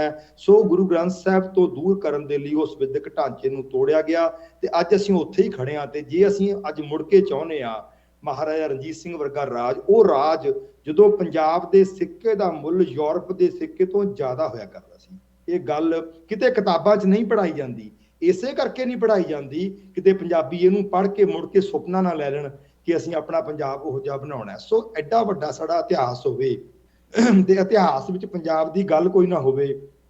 ਪੜ੍ਹਾਉਣੀ ਕੀ ਆ? ਮੁਗਲ ਇੰਪਾਇਰ, ਜਿਹੜਾ ਇੰਪਾਇਰ 999 ਸਾਲ ਸਾਨੂੰ 711 ਤੋਂ ਲੈ ਕੇ 1710 ਤੱਕ ਲੁੱਟਦਾ ਰਿਹਾ, ਜਿਹਨੂੰ ਬੰਦਾ ਬਹਾਦਰ ਨੇ 1710 ਵਿੱਚ ਜੜੋਂ ਪੁੱਟਿਆ, ਜਿਹਦੇ ਅਸੀਂ 999 ਸਾਲ ਗੁਲਾਮ ਰਹੇ, ਉਹੀ ਇਤਿਹਾਸ ਸਾਡੀਆਂ ਕਿਤਾਬਾਂ 'ਚ ਅੱਜ ਵੀ ਪੜ੍ਹਾਇਆ ਜਾ ਰਿਹਾ।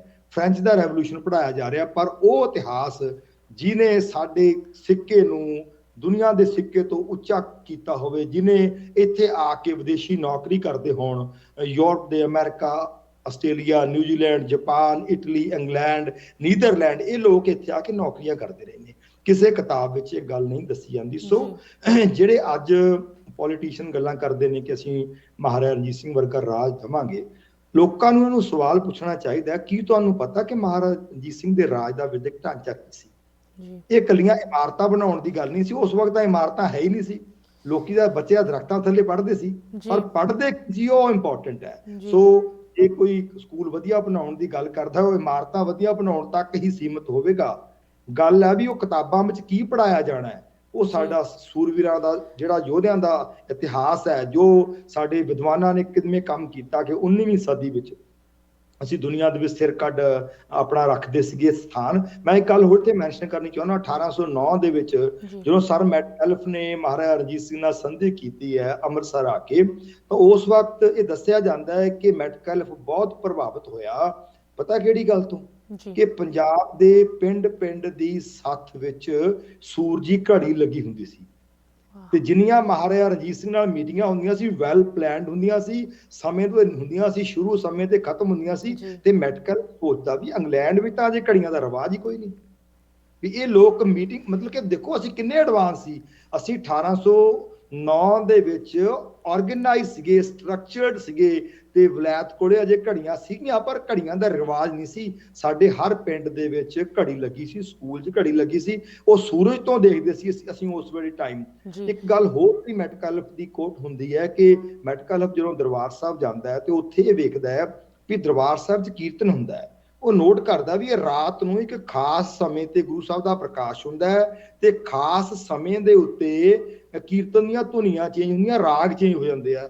ਉਹ ਹੈਰਾਨ ਹੁੰਦਾ ਵੀ ਇਹ ਦਿਨੇ ਤਾਂ ਸੂਰਜ ਨਾਲ ਟਾਈਮ ਦੇਖ ਲੈਂਦੇ ਨੇ, ਇਹ ਰਾਤ ਨੂੰ ਟਾਈਮ ਕਿਵੇਂ ਦੇਖਦੇ।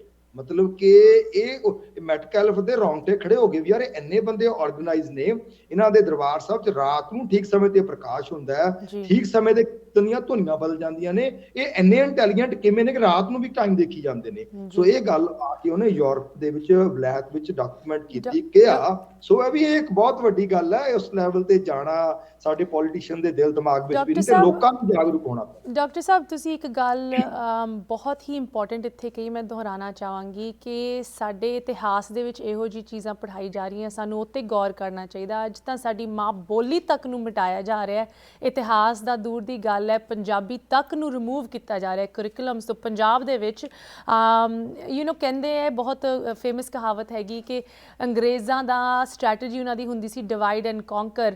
ਭਾਵੇਂ ਅੰਗਰੇਜ਼ ਤਾਂ ਛੱਡ ਗਏ ਬਟ ਕਿਤੇ ਨਾ ਕਿਤੇ ਉਹ ਆਪ ਦੀ ਸਟ੍ਰੈਟਜੀ ਹਲੇ ਵੀ ਉਹਨਾਂ ਦੀ ਸਟ੍ਰੈਟਜੀ ਅਪਣਾਈ ਜਾ ਰਹੀ ਹੈ, ਖਾਸ ਕਰਕੇ ਪੰਜਾਬ ਦੇ ਵਿੱਚ, ਖਾਸ ਕਰਕੇ ਪੰਜਾਬ ਦੇ ਪੋਲਿਟਿਕਸ ਦੇ ਵਿੱਚ। ਬਟ ਪੋਲਿਟਿਕਸ ਤੋਂ ਹਟ ਕੇ ਤੁਹਾਨੂੰ ਇੱਕ ਗੱਲ ਮੈਡਮ ਕਹਿਣੀ ਚਾਹੁੰਦਾ, ਦੇਖੋ ਆਪਾਂ ਆਮ ਤੌਰ ਤੇ ਗੱਲ ਇੱਥੇ ਕਰਕੇ ਹੀ ਛੱਡ ਦਿੰਦੇ ਆ। ਮੈਂ ਤੁਹਾਨੂੰ ਸਿਰਫ ਗੱਲ ਨਹੀਂ ਕਰਨਾ ਚਾਹੁੰਦਾ, ਮੈਂ ਤੁਹਾਨੂੰ ਹੱਲ ਦੱਸਣਾ ਚਾਹੁੰਦਾ। ਸੋ ਆਤਮ ਪ੍ਰਕਾਸ਼ ਸੋਸ਼ਲ ਵੈਲਫੇਅਰ ਕੌਂਸਲ ਨੇ ਜਿਹੜਾ ਕਾਇਦਾ ਈਸਟ ਇੰਡੀਆ ਕੰਪਨੀ ਨੇ ਸਾੜਿਆ ਸੀ, ਉਸ ਕਾਇਦੇ ਨੂੰ ਮੁੜ ਸੁਰਜੀਤ ਕੀਤਾ। ਉਹਨਾਂ ਹੀ ਵਿਧੀਆਂ ਉੱਤੇ, ਉਹਨਾਂ ਹੀ ਉਸੇ ਦਿਸ਼ਾ ਦੇ ਵਿੱਚ ਅਸੀਂ 24 ਪੁਸਤਕਾਂ ਨਰਸਰੀ ਤੋਂ ਲੈ ਕੇ 9ਵੀਂ ਤੱਕ ਦੇ ਵਿਦਿਆਰਥੀਆਂ ਦੇ ਸਿਲੇਬਸ ਲਈ ਤਿਆਰ ਕੀਤੀਆਂ ਨੇ। ਇਹ ਪੁਸਤਕਾਂ ਕੋਈ ਧਾਰਮਿਕ ਸਿੱਖਿਆ ਦੀਆਂ ਪੁਸਤਕਾਂ ਨਹੀਂ, ਇਹ Punjabi arts, drawing, social science ਦੀਆਂ ਪੁਸਤਕਾਂ ਨੇ।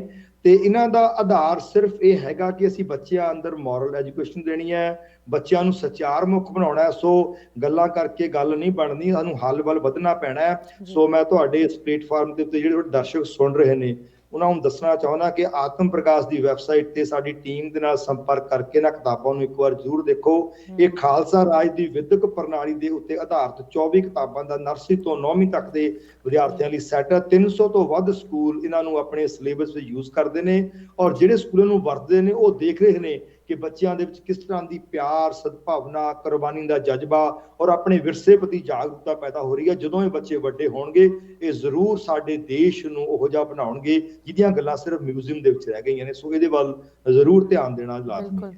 ਡਾਕਟਰ ਵਰਿੰਦਰ ਸਿੰਘ ਜੀ, ਮੈਂ ਇਸ ਗਰੁੱਪ, ਇਸ ਇਨੀਸ਼ੀਏਟਿਵ ਬਾਰੇ ਹੋਰ ਜਾਣਕਾਰੀ ਤੁਹਾਡੇ ਤੋਂ ਲੈਣਾ ਚਾਹੁੰਦੀ ਹਾਂ। ਇੱਕ ਹੋਰ ਛੋਟੀ ਜਿਹੀ ਬ੍ਰੇਕ ਲਈ ਇੱਥੇ ਰੁਕਦੇ ਹਾਂ। ਡਾਕਟਰ ਵਰਿੰਦਰਪਾਲ ਸਿੰਘ ਜੀ ਤੇ ਵਿਊਅਰਸ ਇਸ ਤਰ੍ਹਾਂ ਸਾਡੇ ਨਾਲ ਜੁੜੇ ਰਹੋ। ਬਹੁਤ ਹੀ ਗੰਭੀਰ ਗੱਲ ਹੋ ਰਹੀ ਹੈ, ਖਾਸ ਕਰਕੇ ਜਦੋਂ ਅਸੀਂ ਪੰਜਾਬ ਦੇ ਇਤਿਹਾਸ ਤੇ ਪੰਜਾਬ ਦੇ ਫਿਊਚਰ ਦੀ ਗੱਲ ਕਰਦੇ ਹਾਂ, ਤੇ ਗੱਲ ਇਸ ਤਰ੍ਹਾਂ ਜਾਰੀ ਰਹੇਗੀ ਬ੍ਰੇਕ ਤੋਂ ਉਸ ਪਾਰ। ਬ੍ਰੇਕ ਤੋਂ ਬਾਅਦ ਇੱਕ ਵਾਰੀ ਫਿਰ ਸਾਨੂੰ ਸਵਾਗਤ ਕਰਦੇ ਹਾਂ। ਖਾਸ ਕਰਕੇ ਜਦੋਂ ਪੰਜਾਬ ਦੀ ਸਫਲਤਾ ਦੀ ਗੱਲ ਹੁੰਦੀ ਹੈ ਜਾਂ ਉਨ ਸਮੱਸਿਆਵਾਂ ਦੀ ਗੱਲ ਹੁੰਦੀ ਹੈ ਜੋ ਪੰਜਾਬ ਨੂੰ ਪਿੱਛੇ ਖਿੱਚ ਰਹੀਆਂ,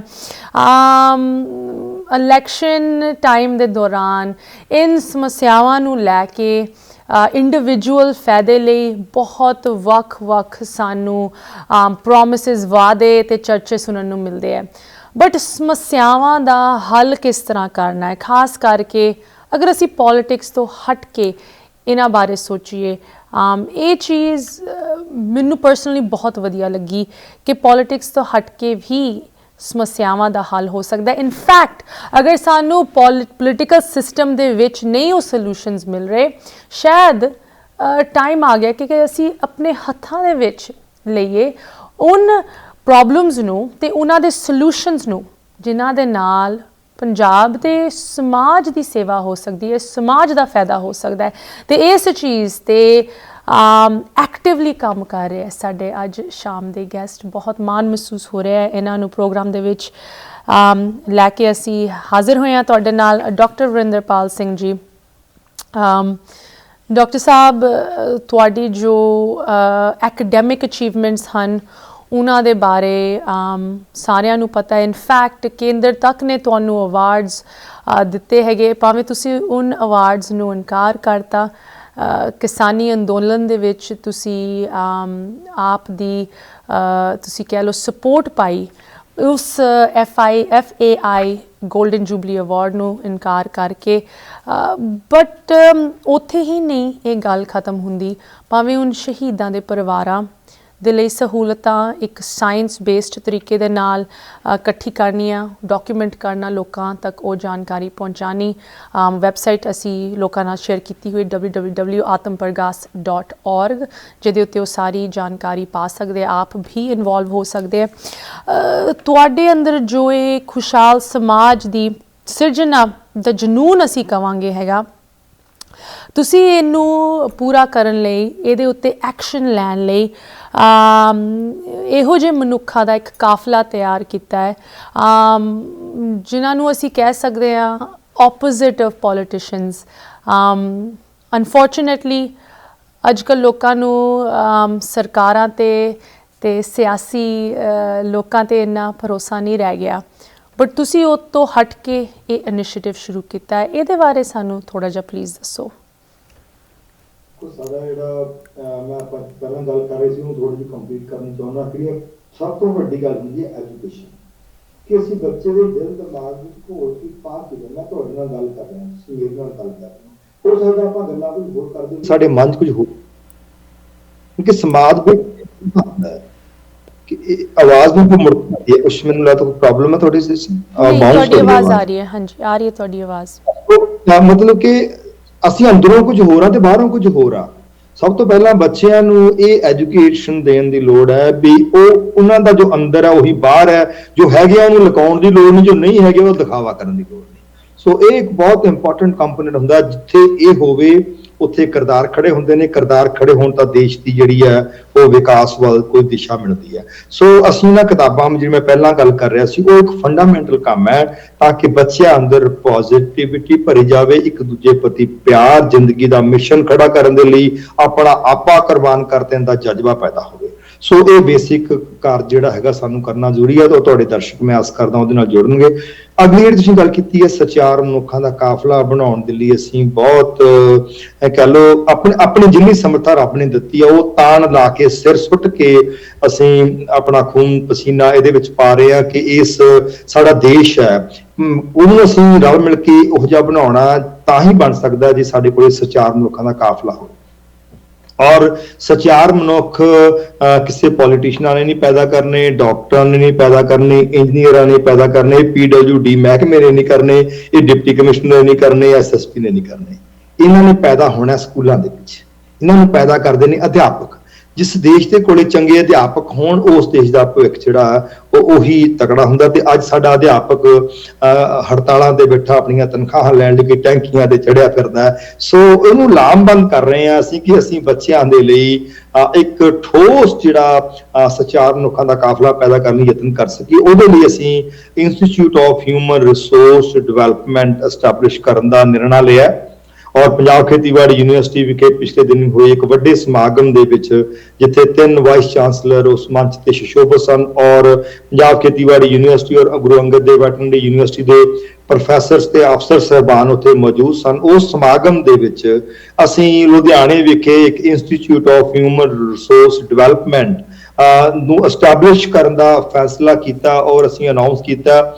ਔਰ ਮੈਂ ਸਮਝਦਾ ਇਹ ਇੱਕ ਬਹੁਤ ਵੱਡਾ ਇੱਕ ਕਦਮ ਹੈ ਇਸ ਦਿਸ਼ਾ ਵੱਲ ਕਿ ਅਸੀਂ ਇੱਕ ਆਰਗੇਨਾਈਜ਼ਡ ਵੇ ਨਾਲ ਸਮਾਜ ਦੇ ਅੰਦਰ, ਜੇ ਅਸੀਂ ਬਾਰ-ਬਾਰ ਗੱਲ ਕਰਦੇ ਹਾਂ ਕਰਤਾਰ ਸਿੰਘ ਸਰਾਭਾ, ਉਦਮ ਸਿੰਘ, ਚੰਦਰ ਸ਼ੇਖਰ ਆਜ਼ਾਦ, ਸੁਭਾਸ਼ ਚੰਦਰ ਬੋਸ, ਤਾਂ ਸਾਨੂੰ ਇਹ ਤੁਰਿਆ ਫਿਰਦਾ ਸੁਭਾਸ਼ ਚੰਦਰ ਬੋਸ ਕਿਉਂ ਨਹੀਂ ਲੱਭਦਾ, ਸਾਡੇ ਕੋਲ ਤੁਰਿਆ ਫਿਰਦਾ ਉਦਮ ਸਿੰਘ ਕਿਉਂ ਨਹੀਂ ਹੈਗਾ? ਕੀ ਇਹ ਅਖਬਾਰਾਂ ਦੇ ਵਿੱਚ ਜਾਂ ਮਿਊਜ਼ੀਅਮ ਦੇ ਵਿੱਚ ਹੀ ਰਹਿ ਜਾਣਗੇ? ਇਹਨਾਂ ਨੂੰ ਜਿਉਂਦਿਆਂ ਜਾਗਦਿਆਂ ਨੂੰ ਪੈਦਾ ਕਰਨ ਦੇ ਲਈ ਅਸੀਂ ਇੱਕ institute of human resource development ਆਰੰਭ ਕੀਤਾ ਹੈ। ਅਸੀਂ ਉਹਦੀ ਅਨਾਉਂਸ ਕੀਤਾ ਹੈ, ਦੀ ਪਲੈਨਿੰਗ ਹੋ ਗਈ ਹੈ, ਅਸੀਂ ਉਹਨੂੰ ਛੇਤੀ ਸ਼ੁਰੂ ਕਰਨ ਦੇ ਲਈ ਯਤਨਸ਼ੀਲ ਹੈਗੇ ਆ। ਤੇ ਇਹਦੇ ਸਾਡੇ 6-7 ਕੰਪੋਨੈਂਟ ਨੇ ਜੀ। ਪਹਿਲਾ ਕੰਪੋਨੈਂਟ ਇਹ ਹੈ ਕਿ ਅਸੀਂ ਇਹ ਸਾਡਾ 50 ਏਕੜ ਦੀ ਲੈਂਡ ਦੇ ਉੱਤੇ ਇਹ ਲੁਧਿਆਣੇ ਡਿਸਟ੍ਰਿਕਟ ਦੇ ਵਿੱਚ ਸਾਡਾ ਇੰਸਟੀਚਿਊਟ ਡਿਵੈਲਪ ਹੋਣਾ ਹੈ। ਪਹਿਲਾ ਬਹੁਤ ਇੰਪੋਰਟੈਂਟ ਕੰਪੋਨੈਂਟ ਹੈ ਕਿ ਅਸੀਂ ਇਹਦੇ 'ਚ ਰੋਲ ਮਾਡਲ ਪਬਲਿਕ ਸਕੂਲ ਦੇਣਾ ਹੈ ਜੀ। ਮੈਨੂੰ ਕਹਿਣ ਵਿੱਚ ਕੋਈ ਝਿਜਕ ਨਹੀਂ ਹੈ ਕਿ ਸਮਾਜ ਵਿੱਚ ਬਹੁਤ ਸਾਰੇ ਅਦਾਰੇ ਨੇ ਜਿਹੜੇ ਕਿ ਗੁਰੂਆਂ ਦੇ ਨਾਮ ਤੇ ਚੱਲਦੇ ਨੇ, ਤੇ ਪਰ ਉਹਨਾਂ ਦੇ ਅੰਦਰ ਪਹਿਲੀ ਤਾਂ ਗੱਲ ਪੰਜਾਬੀ ਉਹ ਪੜ੍ਹਾਉਣ ਲੱਗਿਆ ਉੱਥੇ ਹੀ ਉਹਨਾਂ ਨੂੰ ਰੋਕਿਆ ਜਾਂਦਾ ਹੈ। ਦੂਸਰੀ ਗੱਲ, ਕੋਈ ਵੀ ਇਹੋ ਜਿਹੀ ਗੱਲ ਨਹੀਂ ਉਹਨਾਂ ਦੇ ਜੀਵਨ 'ਚ ਪਾਈ ਜਾਂਦੀ। ਜੇ ਕਿਤੇ ਉਹੋ ਜਿਹੀ ਗੱਲ ਪਾਈ ਜਾਂਦੀ ਹੁੰਦੀ ਤਾਂ ਮੈਨੂੰ ਕਹਿਣ 'ਚ ਕੋਈ ਝਿਜਕ ਨਹੀਂ, ਜਿੱਦਾਂ ਅੱਜ ਸਾਡਾ ਸਮਾਜ ਦੇਖ ਰਿਹਾ ਅਸੀਂ ਕਰਪਟ ਪੋਲੀਟੀਸ਼ੀਅਨ ਦੇ ਹੱਥਾਂ ਵਿੱਚ ਵਿਕੇ ਨਾਮ ਦੇ ਸਾਡੇ ਸਮਾਜ। ਜੇ ਇਹਨਾਂ ਸਕੂਲਾਂ ਨੇ ਕੋਈ ਚੰਗੇ ਕਿਰਦਾਰ ਪੈਦਾ ਕਰਕੇ ਸਮਾਜ ਨੂੰ ਦਿੱਤੇ ਹੁੰਦੇ ਤਾਂ ਸਾਡੇ ਦੇਸ਼ ਦੀ ਅੱਜ ਨੁਹਾਰ ਕੋਈ ਹੋਰ ਹੋਣੀ ਸੀ। ਸੋ ਉਹ ਸਾਡੇ ਕੋਲੇ ਕੋਈ ਇਹੋ ਜਿਹਾ ਹੈ ਹੀ ਨਹੀਂ ਰੋਲ ਮਾਡਲ ਸਕੂਲ ਜਿਹੜਾ ਕਹਿ ਸਕੇ ਕਿ ਮੇਰੇ ਸਕੂਲ ਵਿੱਚ ਇਸ ਸਾਲ 100 ਬੱਚਾ 10ਵੀਂ ਦਾ ਇਮਤਿਹਾਨ ਪਾਸ ਕਰਕੇ ਬਾਹਰ ਨਿਕਲਿਆ।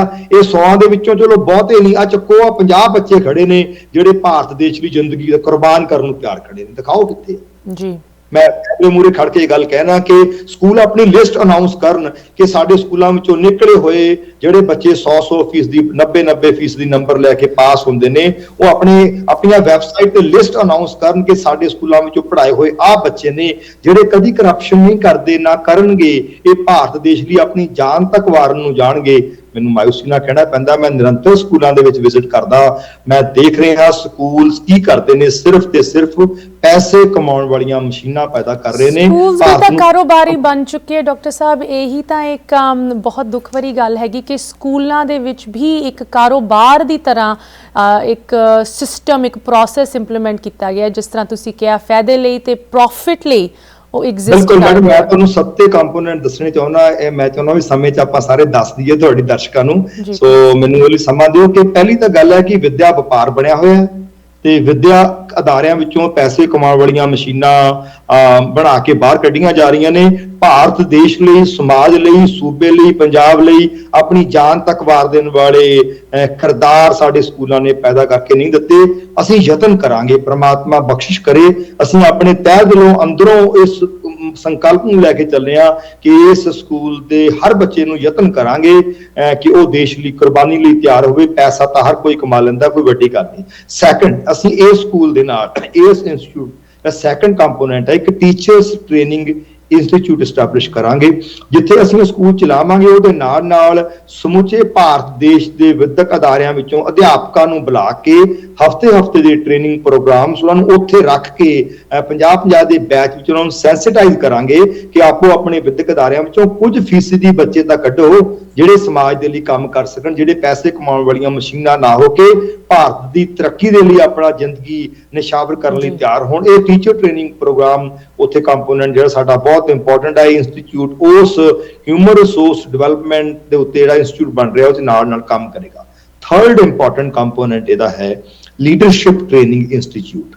ਇਹਨਾਂ ਬੱਚਿਆਂ ਵਿੱਚੋਂ ਜਿਹੜੇ ਬੱਚੇ ਕਾਲਜ ਦੇ ਵਿੱਚ ਜਾ ਕੇ, ਯੂਨੀਵਰਸਿਟੀ ਵਿੱਚ ਜਾ ਕੇ ਆਪਣੀ ਵਿੱਦਿਆ ਮੁਕੰਮਲ ਕਰਨ ਵੱਲ ਪਹੁੰਚ ਰਹੇ ਹੁੰਦੇ ਨੇ, ਇਹਨਾਂ ਨੂੰ ਨਾਲ ਇਹਨਾਂ ਵਿੱਚ ਜਿਨ੍ਹਾਂ ਬੱਚਿਆਂ 'ਚ ਕੈਪੇਬਿਲਿਟੀ ਹੋਵੇ, ਇੰਟਰਸਟ ਹੋਵੇ, ਲੀਡਰ ਬਣਨ ਦਾ ਭਾਵਨਾ ਹੋਵੇ ਔਰ ਗੁਣ ਹੋਣ, ਬੁਲਾਰੇ ਹੋਣ, ਲਿਖਾਰੀ ਹੋਣ, ਖਿਡਾਰੀ ਹੋਣ, ਕਲਾਕਾਰ ਹੋਣ, ਕੱਲ ਨੂੰ ਸਾਡੇ ਦੇਸ਼ ਦੇ ਹੈਲਮ ਆਫ ਅਫੇਅਰਸ ਤੇ ਕੰਮ ਕਰਨ ਦੀ ਸਮਰੱਥਾ ਰੱਖਦੇ ਹੋਣ, ਉਹਨਾਂ ਦੇ ਵਿੱਚ ਅਸੀਂ ਲੀਡਰਸ਼ਿਪ ਹੁੰਦੀ ਕੀ ਹੈ, ਲੀਡਰਸ਼ਿਪ ਦੀ ਸਪਿਰਿਟ ਕੀ ਹੁੰਦੀ ਹੈ, ਟੀਮ ਸਪਿਰਿਟ ਕੀ ਹੁੰਦੀ ਹੈ, ਉਹ ਭਰਨ ਦੇ ਲਈ ਬਕਾਇਦਾ ਆਰਗੇਨਾਈਜ਼ਡ ਔਰ ਸਟਰਕਚਰਡ ਟ੍ਰੇਨਿੰਗ ਪ੍ਰੋਗਰਾਮ ਲੀਡਰਸ਼ਿਪ ਦੇ ਦਵਾਂਗੇ। ਸਾਡੇ ਕੋਲ ਬਹੁਤ ਵੱਡਾ ਇਤਿਹਾਸ ਹੈ। ਇੱਕ ਵਕਤ ਸੀ ਕਿ ਜਦੋਂ ਜ਼ਕਰੀਆ ਖਾਂ ਏਸ਼ੀਆ ਦੀ ਸਭ ਤੋਂ ਵੱਡੀ ਤਾਕਤ ਸੀ ਔਰ ਇਸ ਵੱਡੀ ਤਾਕਤ ਨੇ ਸਿੱਖਾਂ ਨੂੰ ਪੇਸ਼ਕਸ਼ ਕੀਤੀ ਕਿ ਤੁਸੀਂ ਨਵਾਬੀ ਲੈ ਲਵੋ, ਕਿਉਂਕਿ ਦੇਖ ਲਿਆ ਸੀ ਕਿ ਸਿੱਖ ਹੁਣ ਤਾਕਤ ਬਣਦੇ ਜਾ ਰਹੇ ਨੇ, ਅਸੀਂ ਇਹਨਾਂ ਨਾਲ ਲੜ ਨਹੀਂ ਸਕਦੇ। ਨਵਾਬੀ ਦੀ ਪੇਸ਼ਕਸ਼ ਕੀਤੀ। ਜਦੋਂ ਇਹ ਨਵਾਬੀ ਦੀ ਪੇਸ਼ਕਸ਼ ਹੋਈ ਤਾਂ ਉਸ ਵਾਰ ਸਿੱਖਾਂ ਦੇ ਆਗੂ ਭਾਈ ਦਰਬਾਰਾ ਸਿੰਘ ਅਕਾਲ ਤਖਤ ਸਾਹਿਬ ਦੇ ਜਥੇਦਾਰ ਸਨ, ਉਹਨਾਂ ਨੂੰ ਕਿਹਾ ਕਿ ਨਵਾਬੀ ਤੁਸੀਂ ਲੈ ਲਵੋ। ਉਹ ਕਹਿੰਦੇ ਮੈਂ ਨਹੀਂ ਲੈਣੀ। 5 ਪਿਆਰਿਆਂ ਕੋਲੇ ਗਈ, ਉਹ 5 ਪਿਆਰੇ ਵੀ ਕਹਿੰਦੇ ਮੈਂ ਨਹੀਂ ਲੈਣੀ। ਮੈਨੂੰ ਕਹਿਣ ਤੇ ਕੋਈ ਝਿਜਕ ਨਹੀਂ, ਅੱਜ ਦੇ ਆਗੂ ਲਾਲਾ ਸੁੱਟਦੇ ਫਿਰਦੇ ਆ ਨਾ ਨਵਾਬੀਆਂ ਦੇ ਪਿੱਛੇ, ਉਹਨਾਂ ਨੇ ਠੋਕਰ ਮਾਰੀ, ਕਹਿੰਦੇ ਅਸੀਂ ਨਹੀਂ ਲੈਣੀ। ਅੱਛਾ, ਫਿਰ ਫੈਸਲਾ ਹੋਇਆ ਵੀ ਜਿਹੜਾ ਸਿੱਖ ਸੰਗਤ ਵਿੱਚ ਸੇਵਾ ਕਰਦਾ ਉਹਨੂੰ ਲੱਭੋ, ਜਿਹੜਾ ਭਾਵਨਾ ਵਾਲਾ ਹੋਇਆ ਉਹਨੂੰ ਜਾ ਕੇ ਕਹੋ ਕਿ ਨਵਾਬੀ ਤੂੰ ਲੈ ਲੈ।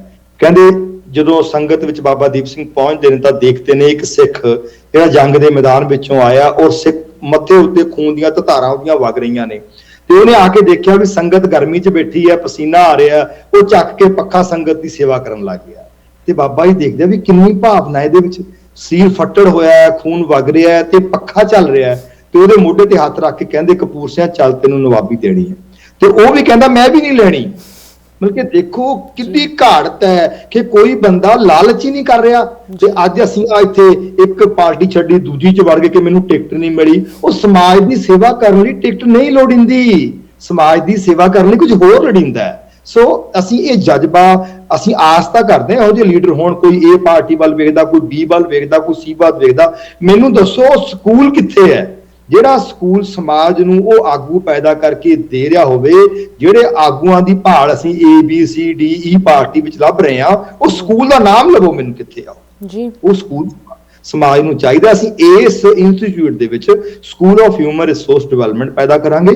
ਤੇ ਸਾਡਾ ਕਿਸੇ ਧਰਮ ਨਾਲ ਕੋਈ ਸਬੰਧ ਨਹੀਂ, ਸਾਡਾ ਕਿਸੇ ਪਾਰਟੀ ਨਾਲ ਕੋਈ ਸਬੰਧ ਨਹੀਂ, ਸਾਡਾ ਸਬੰਧ ਹੈ ਆਪਣੀ ਧਰਤੀ ਨਾਲ, ਆਪਣੇ ਦੇਸ਼ ਨਾਲ। ਅਸੀਂ ਆਪਣੇ ਦੇਸ਼ ਨੂੰ ਇਮਾਨਦਾਰ, ਜ਼ਿੰਮੇਵਾਰ, ਮਿਹਨਤੀ, ਤਿਆਗੀ, ਕੁਰਬਾਨੀ ਕਰਨ ਵਾਲੇ ਲੋਕ ਪੈਦਾ ਕਰਕੇ ਦੇਣਾ ਚਾਹੁੰਦੇ ਹਾਂ, irrespective of cost, creed, religion ਔਰ ਐਨੀ ਪੋਲੀਟੀਕਲ ਪਾਰਟੀ। ਸੋ ਇਹ ਲੀਡਰਸ਼ਿਪ ਟ੍ਰੇਨਿੰਗ ਇੰਸਟੀਚਿਊਟ ਜਿਹੜਾ ਹੈਗਾ ਉਹਨਾਂ ਬੱਚਿਆਂ ਦੀ ਪੈਦਾਇਸ਼ ਕਰੇਗਾ। ਇਹ ਇੱਕ ਮੈਡਮ ਬਹੁਤ ਵੱਡਾ ਸੁਪਨਾ ਆ ਤੇ ਇਹ ਸੁਪਨੇ ਨੂੰ ਆਪਾਂ ਸਾਰਿਆਂ ਨੇ ਰਲ ਕੇ ਸਾਕਾਰ ਕਰਨਾ ਹੈ। ਨਾ ਇਹ ਸੁਪਨਾ ਵਿੰਦਰਪਾਲ ਸਿੰਘ ਦਾ, ਨਾ ਇਹ ਸੁਪਨਾ ਆਤਮ ਪ੍ਰਕਾਸ਼ ਦਾ, ਇਹ ਸੁਪਨਾ ਸਮੁੱਚੇ ਸਮਾਜ ਦਾ ਹੈ। ਪਰ ਸਮਾਜ ਨੂੰ ਕਿਤੋਂ ਆਸ ਦੀ ਕਿਰਨ ਨਹੀਂ ਲੱਭ ਰਹੀ। ਅਸੀਂ ਸਿਰਫ ਆਸ ਦੀ ਕਿਰਨ ਤੇ ਫੁੱਲ ਚੜਾਉਣ ਦੇ ਲਈ ਯਤਨ ਕਰ ਰਹੇ ਹਾਂ ਤੇ ਆਪਾਂ ਰਲ ਕੇ ਇਸ ਵੱਡੇ ਕਾਰਜ ਨੂੰ ਜਿਹੜਾ ਅਸੀਂ ਅਨਾਉਂਸ ਕੀਤਾ ਪਿਛਲੇ ਦਿਨੀ, ਉਹਦੇ ਲਈ ਸਾਨੂੰ ਹਿਊਮਨ ਰਿਸੋਰਸਿਸ ਚਾਹੀਦੇ ਨੇ।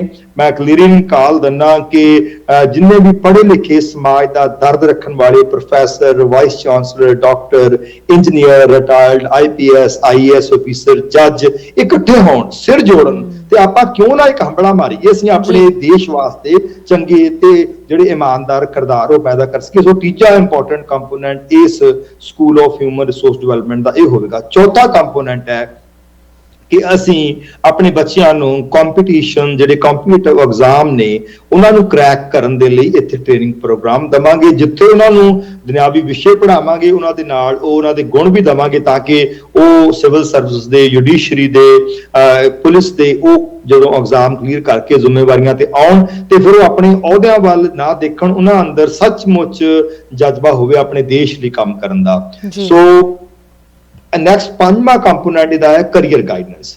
ਅਸੀਂ ਦੇਖਦੇ ਹਾਂ ਪਿੰਡਾਂ ਵਿੱਚ ਜਾ ਕੇ ਜਦੋਂ ਅਸੀਂ ਖਾਸ ਕਰਕੇ ਕਿਸਾਨੀ ਅੰਦੋਲਨ ਦੇ ਸ਼ਹੀਦਾਂ ਦੇ ਪਰਿਵਾਰਾਂ ਨੂੰ ਸੰਭਾਲ ਲਈ ਪਿੰਡਾਂ 'ਚ ਘਰੋਂ ਘਰੀ ਜਾ ਰਹੇ ਹਾਂ, ਅਸੀਂ ਇਹ ਨੋਟ ਕੀਤਾ ਹੈ ਕਿ 80-85 ਪਰਿਵਾਰਾਂ ਦਾ ਬੱਚਾ ਤਾਂ 10ਵੀਂ ਦਾ ਇਮਤਿਹਾਨ ਨਹੀਂ ਪਾਸ ਕੀਤਾ। ਹਜੇ ਆਪਾਂ ਕਿਹੜੇ ਦੇਸ਼ ਦੀ ਤਰੱਕੀ ਦੀ ਗੱਲ ਕਰੀ ਜਾ ਰਹੇ ਹਾਂ? ਜਿਹੜੇ ਲੋਕ ਸਮਾਜ ਲਈ ਕੁਰਬਾਨੀ ਕਰਨ ਦਾ ਜਜ਼ਬਾ ਰੱਖਦੇ ਨੇ, ਉਹਨਾਂ ਦੇ ਬੱਚਿਆਂ ਨੇ, ਬਹੁਤਾਤ ਨੇ ਕਦੀ 10ਵੀਂ ਦਾ ਇਮਤਿਹਾਨ ਨਹੀਂ ਪਾਸ ਕੀਤਾ। ਉਹਨਾਂ ਦੇ ਪਰਿਵਾਰ ਕਿਸੇ ਬੰਦੇ ਨੇ, ਕਿਹੜੇ ਦੇਸ਼ ਦੀ ਗੱਲ ਕਰਦੇ ਹਾਂ ਅਸੀਂ? ਤੇ ਜਿਨ੍ਹਾਂ 'ਚ ਜਜ਼ਬਾ ਹੈਗਾ ਉਹ ਪੜ੍ਹ ਨਹੀਂ ਸਕੇ ਤੇ ਜਿਹੜੇ ਪੜ੍ਹ ਗਏ ਨੇ ਉਹਨਾਂ 'ਚ ਜਜ਼ਬਾ ਨਹੀਂ ਹੈਗਾ। ਮਤਲਬ this is the most misfit composition ਕਿ ਜਿਹੜੇ ਲੋਕ ਪੜ੍ਹ ਲੈ ਗਏ ਨੇ ਉਹ ਸਮਾਜ ਲਈ ਆਪਣਾ ਆਪਾ ਵਾਰਨ ਨੂੰ ਤਿਆਰ ਨਹੀਂ। ਉਹ ਆਪਣੀ ਪੜ੍ਹਾਈ ਨੂੰ, ਆਪਣੇ ਦਿਮਾਗ ਨੂੰ ਵਰਤਦੇ ਨੇ ਕਿ ਕਰਪਸ਼ਨ ਕਿਵੇਂ ਕਰਨੀ ਹੈ, ਲੁੱਟ ਖਸੁੱਟ ਕਿਵੇਂ ਕਰਨੀ ਹੈ। ਤੇ ਜਿਹੜੇ ਵਿਚਾਰੇ ਪੜ੍ਹ ਨਹੀਂ ਸਕੇ ਉਹ ਆਪਣਾ ਆਪਾ ਦੇਸ਼ ਤੋਂ ਵਾਰੀ ਜਾਂਦੇ ਨੇ। ਸੋ ਇਹਨੂੰ ਇਕੱਠਿਆਂ ਕਰਨਾ ਕਿ ਆਪਣਾ ਆਪਾ ਵਾਰਨ ਵਾਲਿਆਂ ਨੂੰ ਵਿੱਦਿਆ ਦਾ ਦਾਨ ਦੇਣਾ, ਪਿੰਡਾਂ ਵਿੱਚ ਜਾ ਕੇ ਕਰੀਅਰ ਗਾਈਡੈਂਸ ਦੀਆਂ ਟ੍ਰੇਨਿੰਗਸ ਦੇਣੀਆਂ ਤਾਂ ਕਿ ਬੱਚਿਆਂ ਨੂੰ ਪਤਾ ਹੋਵੇ 10ਵੀਂ ਦਾ ਇਮਤਿਹਾਨ ਤੋਂ ਬਾਅਦ ਉਹਨਾਂ ਕੋਲ ਕਿਹੜੀਆਂ ਆਪਸ਼ਨਸ ਨੇ, ਕਿਹੜੇ ਐਵਨਿਊ ਨੇ ਜਿੱਥੇ ਬੱਚੇ ਵਿੱਦਿਆ ਹਾਸਲ ਕਰਕੇ ਸਮਾਜ ਵਿੱਚ ਵੱਡਾ ਯੋਗਦਾਨ ਪਾ ਸਕਦੇ ਨੇ। ਸੋ ਸਾਡਾ ਇਹ ਪੰਜਵਾਂ ਕੰਪੋਨੈਂਟ ਹੈ।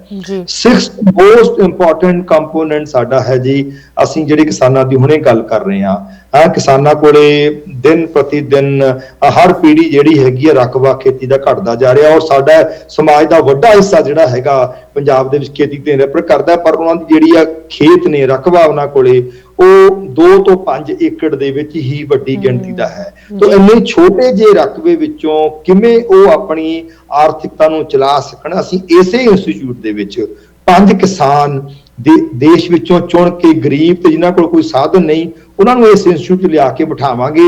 ਸਾਰਿਆਂ ਨੂੰ 2-2 ਏਕੜ ਥਾਂ ਦੇਵਾਂਗੇ, ਉਹਨਾਂ ਤੋਂ ਅਸੀਂ ਕੋਈ ਠੇਕਾ ਨਹੀਂ ਲਵਾਂਗੇ। ਉਹਦੇ ਉੱਤੇ ਜੋ ਆਮਦਨ ਹੋਵੇਗੀ ਉਹਨਾਂ ਕਿਸਾਨਾਂ ਦੀ ਹੋਵੇਗੀ। ਪਰ ਉਹਨਾਂ ਨੇ ਉੱਥੇ ਕਰਨਾ ਕੀ ਹੈ? ਉਹ 5 ਵੱਖ-ਵੱਖ ਪਰਿਵਾਰ ਇੱਕ ਪਰਿਵਾਰ ਵਜੋਂ ਇਸ ਇੰਸਟੀਚਿਊਟ ਵਿੱਚ ਰਹਿਣਗੇ, ਆਪਣਾ ਖੇਤੀਬਾੜੀ ਦਾ ਕਾਰੋਬਾਰ ਕਰਨਗੇ। ਤੇ ਸਮਾਜ ਨੂੰ ਅਸੀਂ ਸੁਨੇਹਾ ਦੇਣਾ ਚਾਹੁੰਦੇ ਆ ਵੀ ਇੱਕ ਪਰਿਵਾਰ ਦੇ 2 ਭਰਾ 20 ਕਿੱਲਿਆਂ ਨੂੰ ਵੰਡ ਕੇ 10 ਤੇ ਆ ਜਾਂਦੇ ਆ। ਉਹਨਾਂ ਦੇ ਬੱਚੇ ਉਹਨੂੰ ਵੰਡ ਕੇ 5 ਤੇ ਆ ਜਾਂਦੇ ਆ, ਤੀਜੀ ਪੀੜ੍ਹੀ 2.5 ਤੇ ਆ ਜਾਂਦੀ ਹੈ। ਤੇ ਅਸੀਂ ਹੁਣ 5 ਵੱਖ-ਵੱਖ ਪਰਿਵਾਰਾਂ ਦੇ ਕਿਸਾਨਾਂ ਨੂੰ ਲਿਆ ਕੇ ਇੱਥੇ ਇਕੱਠੇ ਖੇਤੀ ਕਰਾਵਾਂਗੇ। 5 ਦੇ ਸਾਂਝੇ ਸੰਦ ਹੋਣਗੇ, ਰਲ ਕੇ ਖੇਤੀ ਕਰਨਗੇ, ਆਪਣੀ ਆਰਥਿਕਤਾ ਨੂੰ ਮਜ਼ਬੂਤ ਕਰਨਗੇ। ਇੱਕ ਰੋਲ ਮਾਡਲ ਫਾਰਮਿੰਗ ਯੂਨਿਟ ਅਸੀਂ ਸਮਾਜ ਨੂੰ ਦਵਾਂਗੇ। ਸੋ ਸਾਡਾ ਇਹ 6ਵਾਂ ਕੰਪੋਨੈਂਟ ਹੈ। 7th ਇੰਪੋਰਟੈਂਟ ਕੰਪੋਨੈਂਟ ਇਹਦਾ ਇਹ ਹੈਗਾ ਕਿ ਜਿੱਥੇ ਸਾਡਾ ਇੰਸਟੀਚਿਊਟ ਬਣਨ ਜਾ ਰਿਹਾ ਹੈ, ਅਸੀਂ ਉਸ ਇੰਸਟੀਚਿਊਟ ਦੇ ਨਹੀਂ, ਮੈਂ ਤੁਹਾਨੂੰ ਗੱਲਾਂ ਕਰ ਰਿਹਾ ਨਾ, ਮੈਂ ਇਹ ਗੱਲਾਂ ਬਹੁਤ ਭਾਵਨਾ ਨਾਲ ਔਰ ਆਪਣੀ ਟੀਮ ਦੇ ਵਿੱਚ ਫੈਸਲਾ ਲੈ ਕੇ ਕਰ ਰਿਹਾ, ਪਰ ਇਹ ਗੱਲਾਂ ਬਹੁਤ ਵੱਡੀਆਂ ਨੇ।